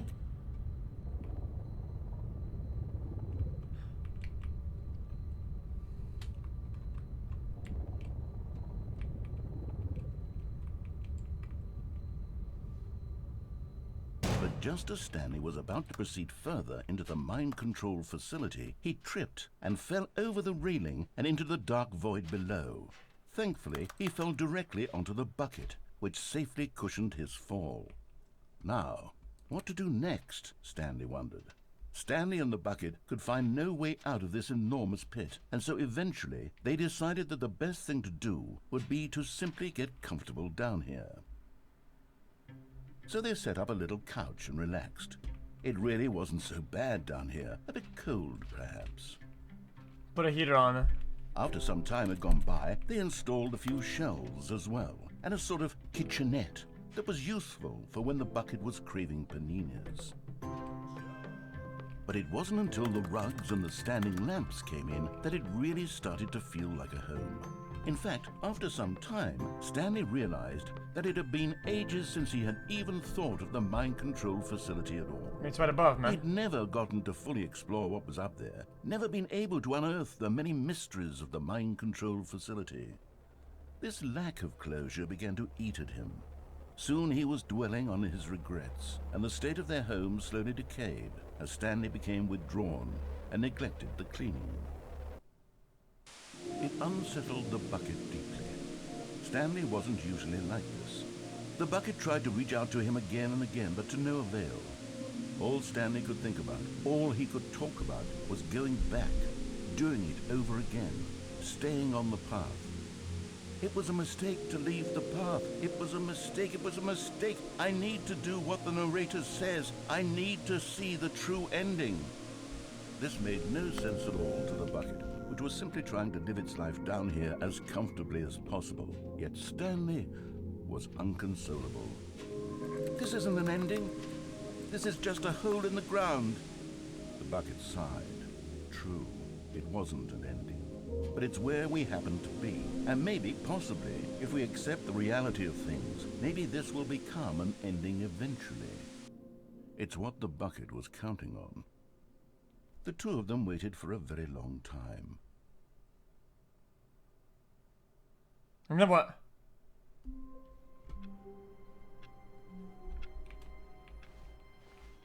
All of his co-workers were gone. What could it mean? Stanley decided to go to the meeting room. Perhaps he had simply missed a memo. No matter how hard Stanley looked, he couldn't find a trace of his co-workers.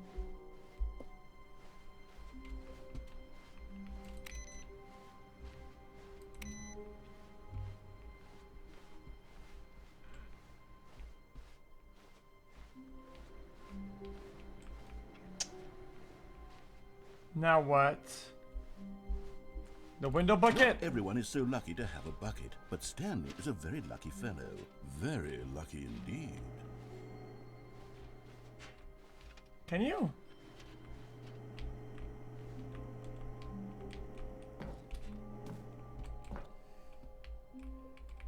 Yes, whispered the bucket into Stanley's ear.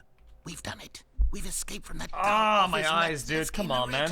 At last, out here in the white void, we are alone. Now, and for the first time, I can reveal to you my true self. The bucket began to tell Stanley of its life and its history, of the countless wars it witnessed, desecrating the land and lives of untold numbers of innocent humans, and the bucket's own complicity therein, of sadness and regret, and the many years it spent dwelling on the actions it might have taken to curb the madness and the decay, if only it had been stronger, of hope and redemption, and its crusade to uplift the stock of life for the common man, to manifest justice where none existed, and the bittersweet reality of time, to see one's dreams and wishes met halfway, Dude, my eyes are watering, charity, isn't it? and abandoned as soon as the warm glow of inspiration begins to dim.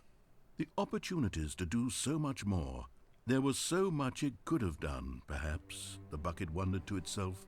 Perhaps, if it had seen its own darkness with a clearer perception. This was way too much for Stanley. What are you talking about? He screamed. You're a bucket! To this, the bucket furrowed its brow. No, Said the bucket. not since the evil wizard Gambhorata first ensnared me in his machinations as payback for the sacred What? amulet I stole from his treasured vaults. I was young back then and could not conceive the ramifications of... No! Stanley screamed even louder this time. This is stupid! You are a bucket! What is that, Golem? This is so Golem? stupid! Why are we even doing this? As Stanley screamed and screamed and screamed, the bucket revealed its true form, transforming into a mighty beast of untold power, Smell its fangs gold. glistening like...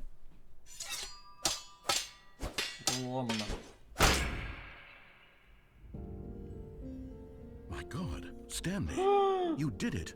You saved us from the bucket. Thank God you already had all 12 emblems of sages and knew the incantations to summon their true power. Last boss? Otherwise, we would have easily been overwhelmed by the bucket's power. I'm speechless.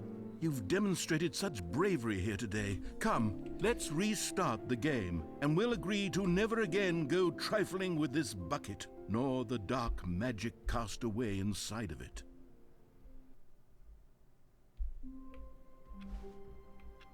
Now what? How wonderful. Stanley was alone. Finally. This is great, he thought to himself. This is what I've wanted all along. I got what I wanted. No matter how hard Stanley looked, he couldn't find a trace of his co-workers.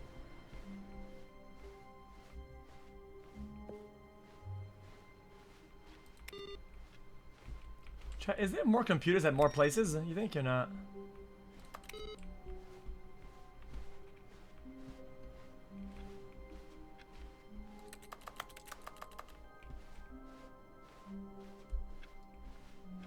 It takes a lot of humility to carry a bucket so magnificent. Stanley checked his ego and then proceeded onward. Stanley clutched the bucket tightly to his chest and entered the door on his left.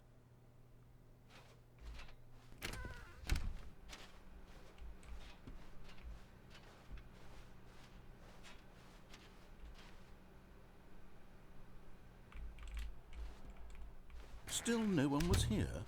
Stanley needed the bucket's warmth and comfort now more than ever. Perhaps his boss's office was where he'd find Reboot the answers. game entirely.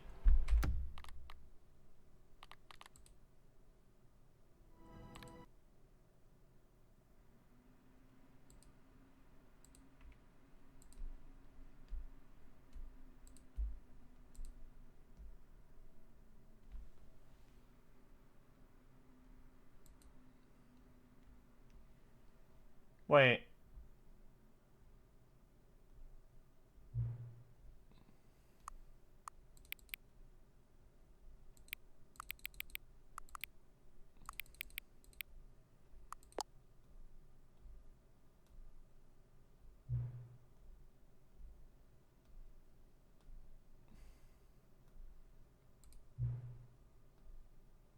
Yeah.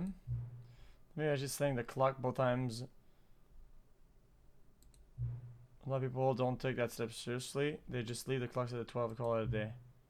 But you're actually taking the time to set the clock, and I appreciate that. So I know you care about this experience. You're paying attention. I don't have any way of knowing if the time set is correct. Tell you what, I'll make you a deal.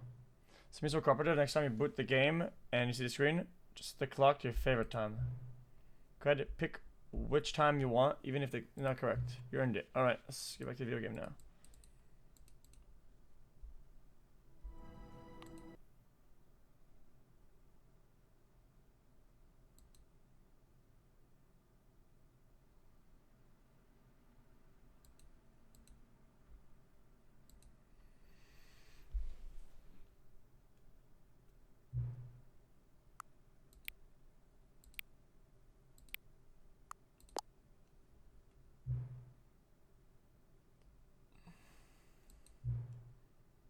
Sweet, not resist giving it a correct time again.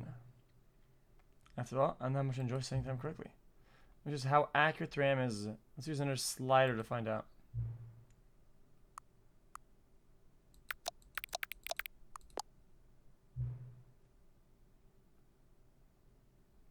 Because of the accuracy of the clock, I'm having a great time adjusting these settings. I feel like I'm learning more about you and how you like things to be set. It's good to collect data.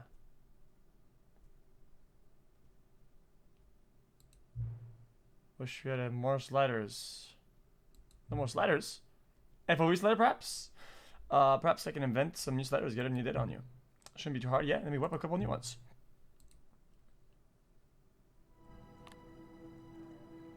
Reset again?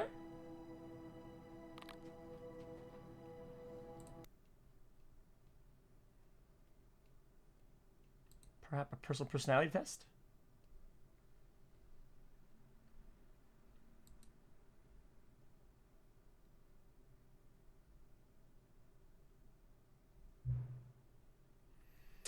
Adjust slider until the computer is barely visible. The dog and the cat are friends.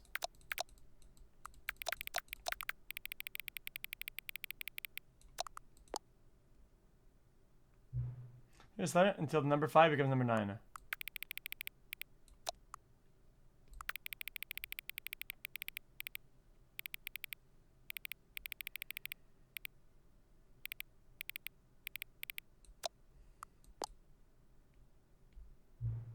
Adjust the slider until you stop adjusting the slider.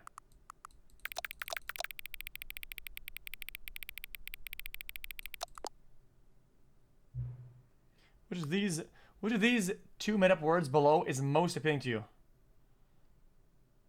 Skramtoshukupinakal.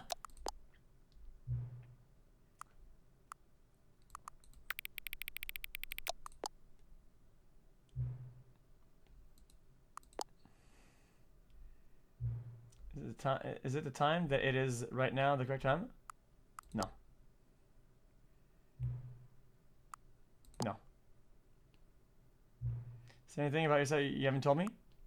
Yes. Help. No. Come on, visit me? No.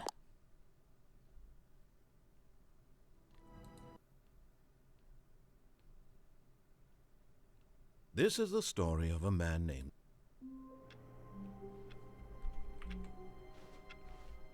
All of his co-workers were gone. What could it mean? Stanley decided to go to the meeting room. Perhaps he had simply missed a memo.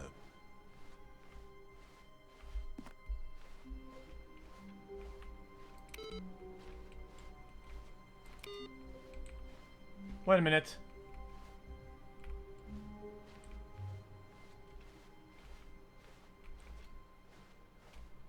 Chat.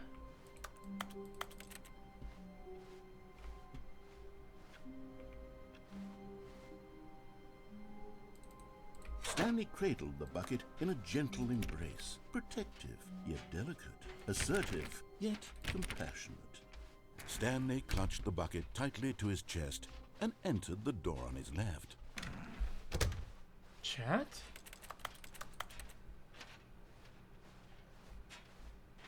Still no one was here. Stanley needed the bucket's...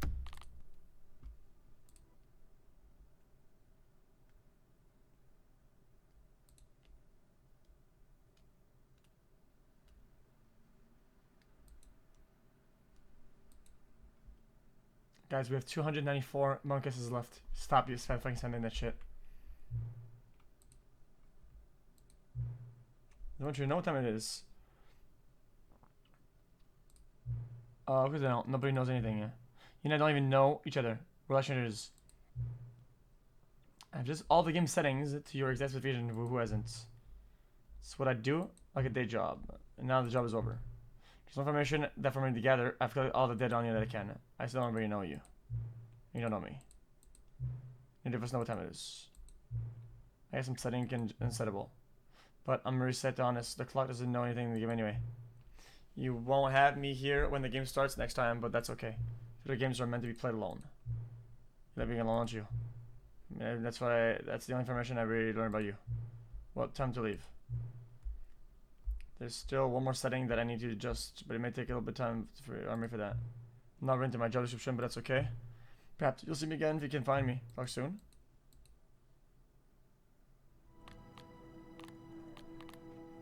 Huh?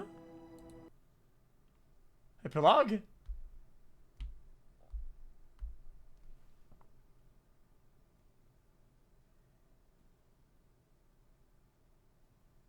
Many years later. Time is nothing but illusion, yeah. But nobody knows the time. There's no time. Time is not.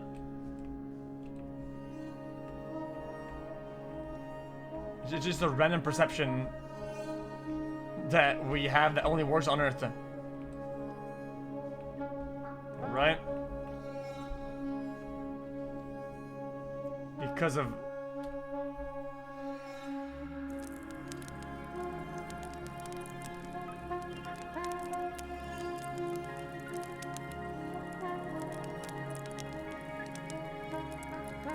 absolutely not. If you lived on another planet, like Mars, right? And you made 1 second 8.4 seconds.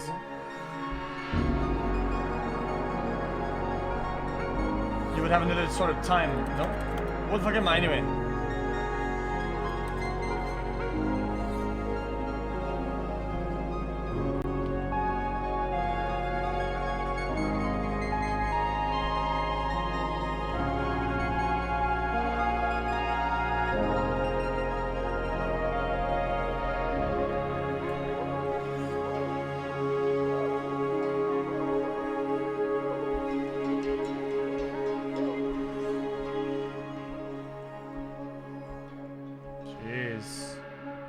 Think about it. Somebody lives on Mars, and for him, 1 second is 8 seconds, and the guy is 1,000 years old. If you both meet, how old is he?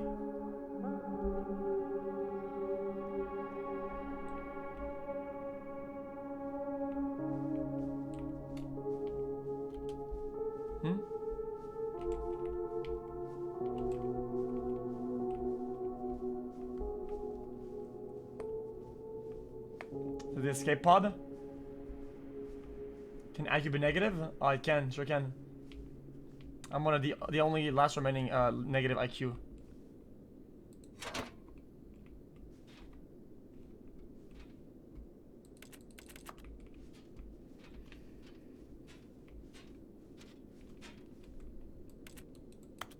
Why don't we make a sand castle? There's a lot of sand. And have a bucket, but there's no moisture. We need moisture for it to stick. Perhaps saliva is good enough.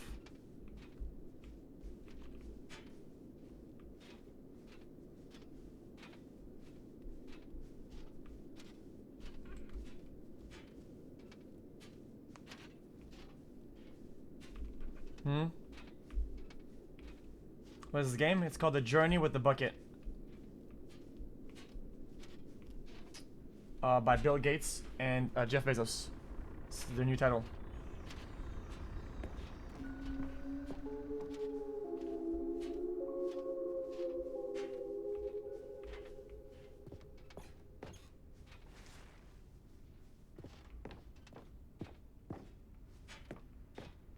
Not Elon Musk? Nope.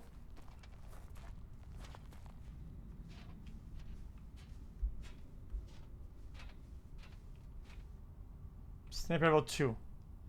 Like something I enjoyed my time with the original Stanley Parable, which underscores how truly disappointed I am in the sequel. The first game teamed with the originality. Stanley Parable 2 is dull, uninspired, and insulting for its fanbase. Rather than expand on what made the first games enjoyable, the sequel veers off into the territory nobody asked for. I have who cares? You guys, I have an idea. I wonder if this is the top review on the game.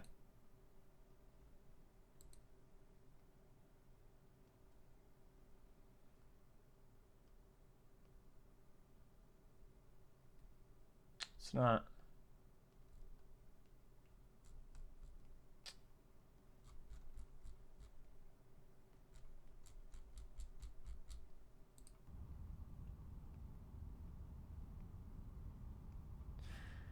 What are the new endings? What about the enjoyable bits of Stanley Parable 1, like Adventure Line? Instead of getting inspired side quests, collecting figurines, this diverse feels incomplete. Collecting all figurines gives you nothing. I must say, though, I found the bucket to be quite comforting. A welcome pride from...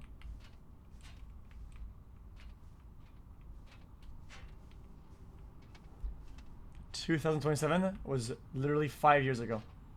Think about that for a second. Let that sink in for just a minute.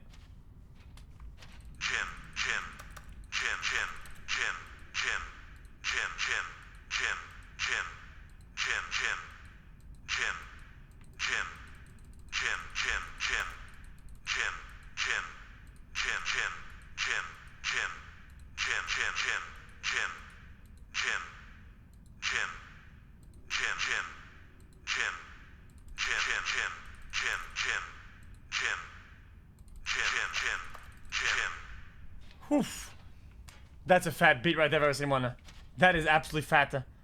Stanley Parable developers, no more spin-offs, no more sequels. Launch success in 2013, it creates made for plans that built the property into an entire franchise. Such a critical commercial perception is Stanley Parable 2 is from the developers retaining, but the ambitions as outlined in the press release didn't push they see that more parents are bold, just find out what they want. Read the press release. We thought that we had a vision for this series that players would be excited about, yet it turns out this could not have been further from the truth. The press release goes into promise we present ourselves to integrity of the game and original, and to stop insulting fans of reckless insults and creative vision. The word sorry appears more than 25 times in the press release.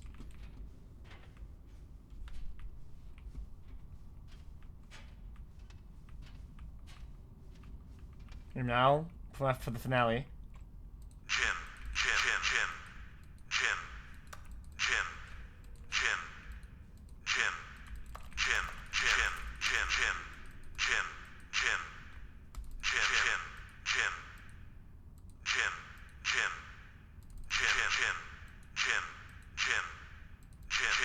Holy fuck! I'm crazy at this, chat. I'm absolutely crazy at this, no?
An actual game worth 15 bucks?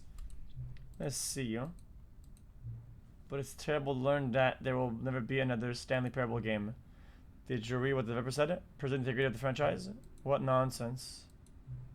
Stanley Parable is not scared. We do not need to protect it. Screwed legacy. Let's keep making Stanley Parable games until the sun explodes. Let's turn the franchise into the ground. Let's drag it through the mud and back. And if people hate it, who cares? You see, that was Nero's problem. He was so obsessed with people's thoughts of his work. You don't make it his mistake. Don't cling to the legacy. Let it burn. It's not hard. In fact, let me show you. Together, we're going to make Stanley Parable 3. It's simple. All we do is change numbers in the game's title screen. We really need to dumb title for the game, something loud and gaudy. Go ahead. Try to make some random words together and make a new title for the game. Stanley Parable 3. A door to choice.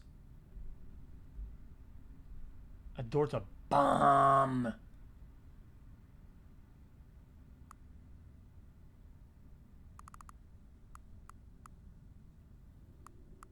A door to choice. Choice bomb. What? A door to choice bomb is good. Stanley Parable 3. A door to choice. It's absurd, I love it. Every time you restart the game, we'll advance the number of the sequel by 1, and it'll pick a new subtitle. Stanley Parable will ever end. Now the game itself will change when you do this either. Adding more content sounds like work. No need to do that. Should be the same content recycled again and again with a new title screen. What do you say? Should we go forward with this plan? I like it, but I want to... Yeah, that's what I do every day. Good. Then it's agreed. A new sequel every time you start the game. And you know what? Since you've put faith in my idea, I feel like giving you something as well. You see? I'm noticing that the narrator never found a way to give you the broken achievement, did he? Of course not. I didn't expect not know how. It's been bothering me, let's fix it. Alright, there, the achievement machine is all fixed. You see? I'm on your side. We're in this together. We're gonna keep this train rolling. Same parable cannot end. It only spell itself forever. I must keep the wheel turning. I'm ready. Are you ready?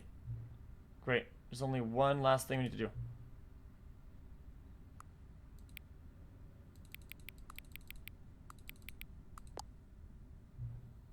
It's just a slider.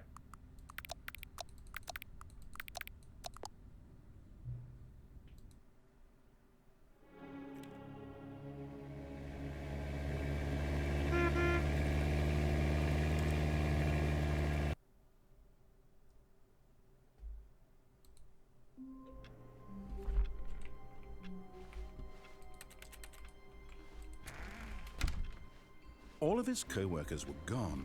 What could it mean? Stanley decided to go to the meeting room. Perhaps he had simply missed a memo.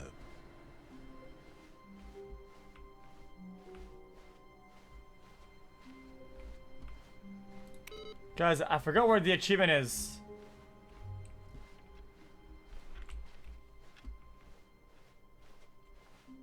It's in content, isn't it? Stanley's bucket. The only co-worker. Oh! No, new I punched content? it! Fuck! What does that mean? New content.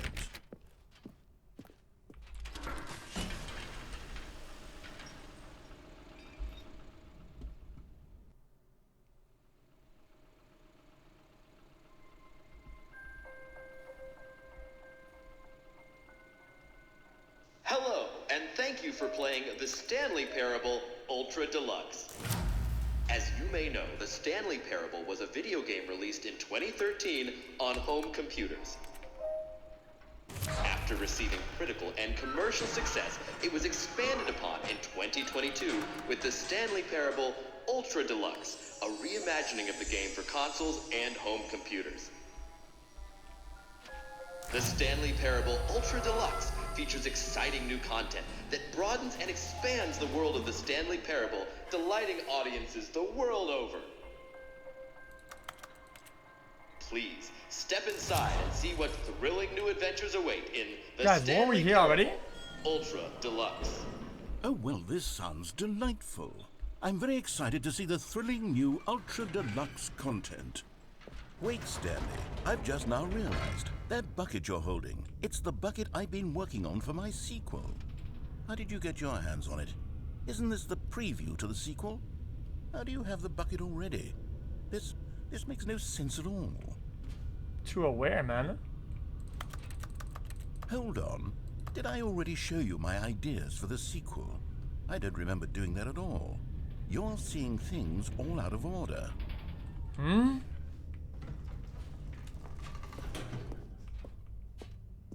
All right, let's see. It's the jump circle.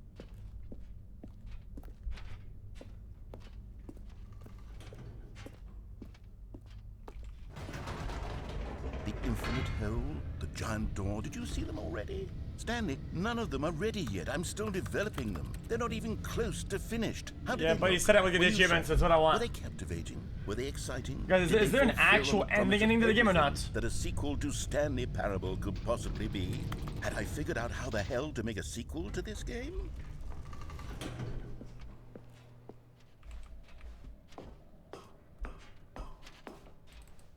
Wait, if you're still carrying the bucket around with you, if the bucket is interesting to you, that means I must have made it correctly. Yes, you carrying the bucket with you everywhere is exactly what I set out to accomplish. The bucket is the exciting and captivating new content that I promised. I did it! I win! I made a sequel to the Stanley Parable. Huh? Yes, the sign is correct. Thank you for enjoying the new content. Thank you for taking the bucket everywhere with you, clinging tightly to the bucket, never letting it go. It means I've won. It means I am victorious over the gamers. It is a sweet salve of victory on my soul. Thank you for enjoying the new content. The bucket is the Stanley Parable now. They are one and the same. There is no Stanley Parable without the bucket. I win, I win, I win, I win, I win, I win, I win, I win, I win, I win.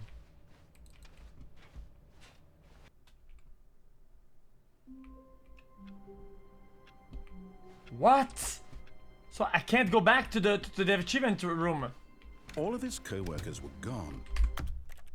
Well, I'll just make a new game then.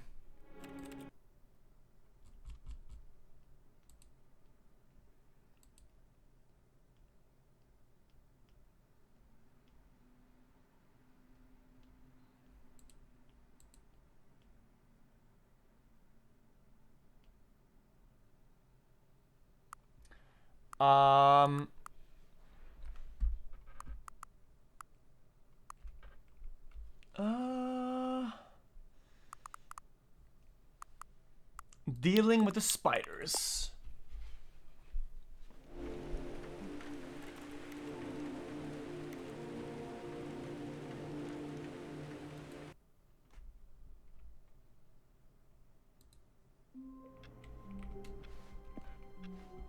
All of his co-workers were gone.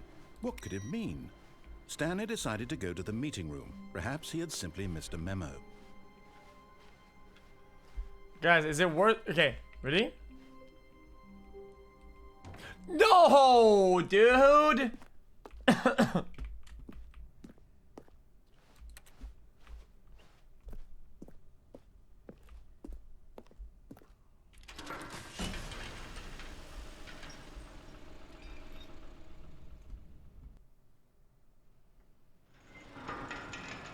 Guys, is there more that's worth doing or not?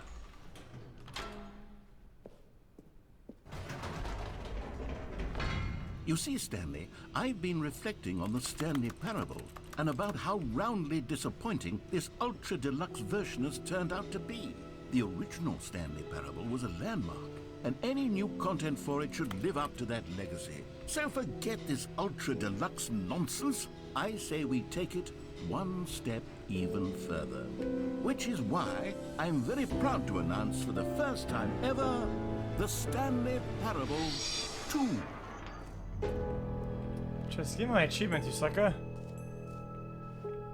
Yes, you see, isn't this far superior to a measly re-release with a few minor additions? Think of all the new territory we'll cover with a fully fledged sequel. An entirely new experience, built from the ground up.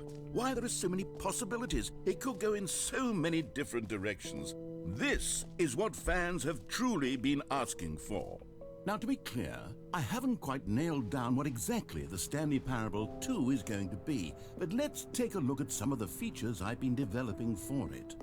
I figure that if I can loosely organize a handful of interesting concepts, that surely the game will sort of naturally spring up around them. Here we are. Go on, try out some of the new features. Give me my fucking achievement, you pussy. Now, here's something special. You remember that broken test achievement that got left in the game on accident? Well, I'm developing a technology to simply give you the achievement. Yes, you see, you'll come to this lever, and when you pull it, the achievement will be... As you can see, the machine is not working yet since... What? Wait, what in the holy hell is going on? You got the worked. achievement? Why did the machine work? Stanley, I didn't fix it. I didn't do anything. Give me another one to now, it, I bitch swear. ass. It was broken just a second ago. Who fixed it? Is someone here? Are we being watched? Oh, God. Give me another one, bitch. Composure. Composure. Yes, as you can see... Wait, it's fake?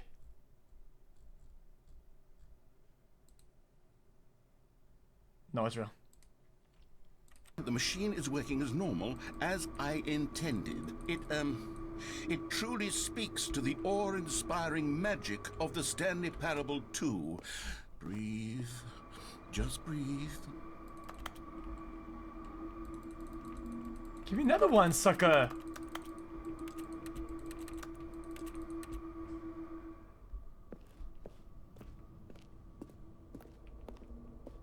Dude, if I kept my jumps, though.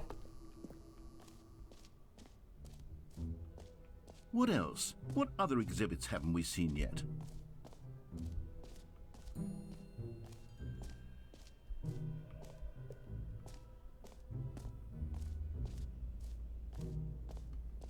Stanley, here's an idea that I'm truly fond of. It's never been done before in a video game. This is, in fact, a hole that you can fall down forever. That's right. Infinite falling. You can fall until the end of time, if you like. A stunning leap forward. You see, isn't it wonderful? One of my more ingenious concoctions, if I do say so. Now then, since you've gotten to see the infinite hole, you can press the teleport button to pop back up to the top, and we can continue onward. Now, I don't mean to be a Does that bummer, change at but all I or do not? recommend you use the teleport button to go back to the top. Maybe do it on the sooner rather than later spectrum of things.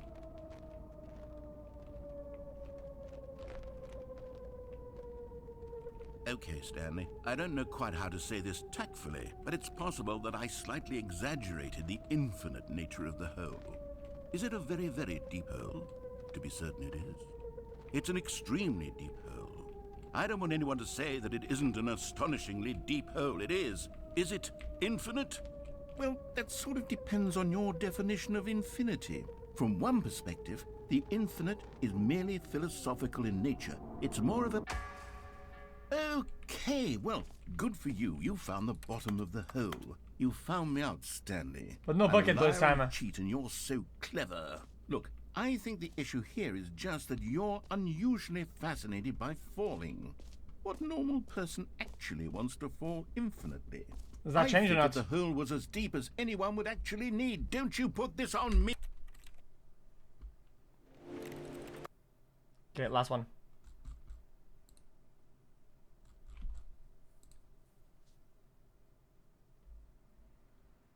What happens? There's nothing to do there. Look. Guys, we can play an entirely new game. Literally, we can play a free game, look. Atomic Coworker.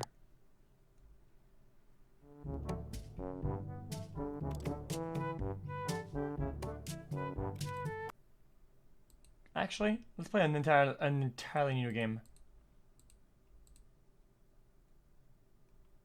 Let's play...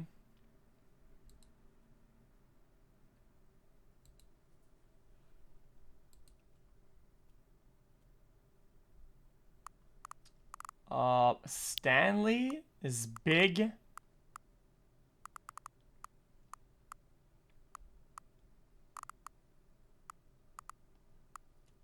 Tax disc.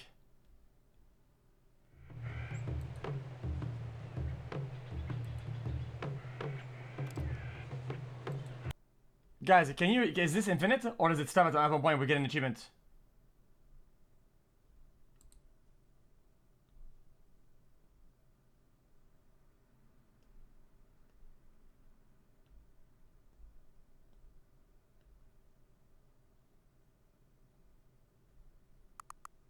The Forgotten Gun.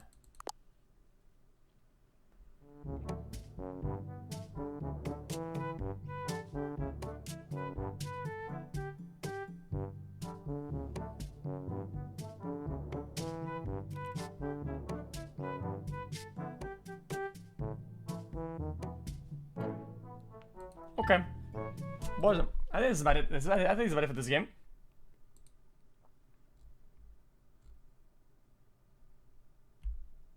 Wait, that's it? There's only a total of 11 achievements?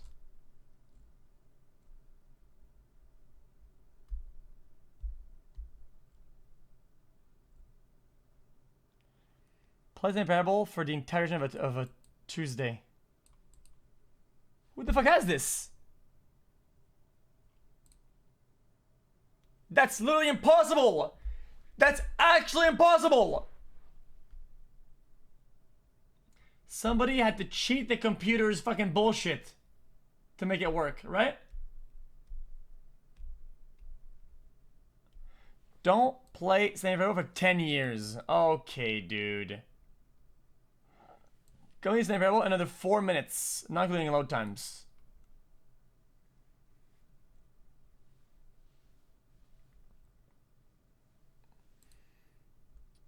All things must be okay. Okay, boys, that's cool though. I enjoyed that. Guys, I've been wanting to play a Switch Juicer. Is there credits?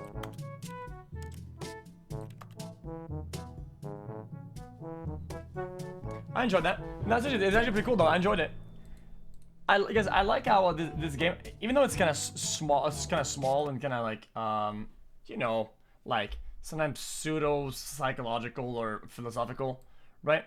I actually like that the small moments here and there, even though they're kind of a joke in itself, they kind of make you feel something,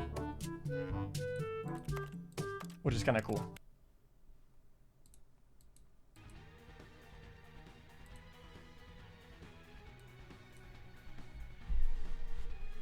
Okay.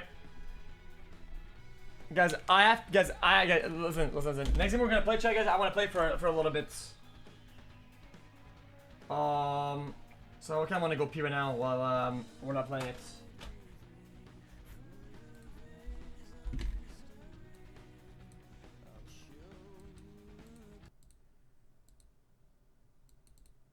Watch 2, guys, listen. Let me tell you guys. Want me to tell you how I feel about the game? Okay. I like having goals and doing stuff. Okay. I like grinding stuff. And right now, the reality of it is, man. The reality of it is, okay. There's no rank. There's no levels. There's no progression. And you know, guys, even at the time, okay, when the game was very, very new, okay. Wii Sports Time. I didn't care that much if there's no rank or no whatever. I don't care, guys. Even if I found the best, most juicer game out there, the fact that there's no progression, it could be anything, any progression. Since when there's none, I feel like I'm goalless, and I feel lost. Let me tell you, man.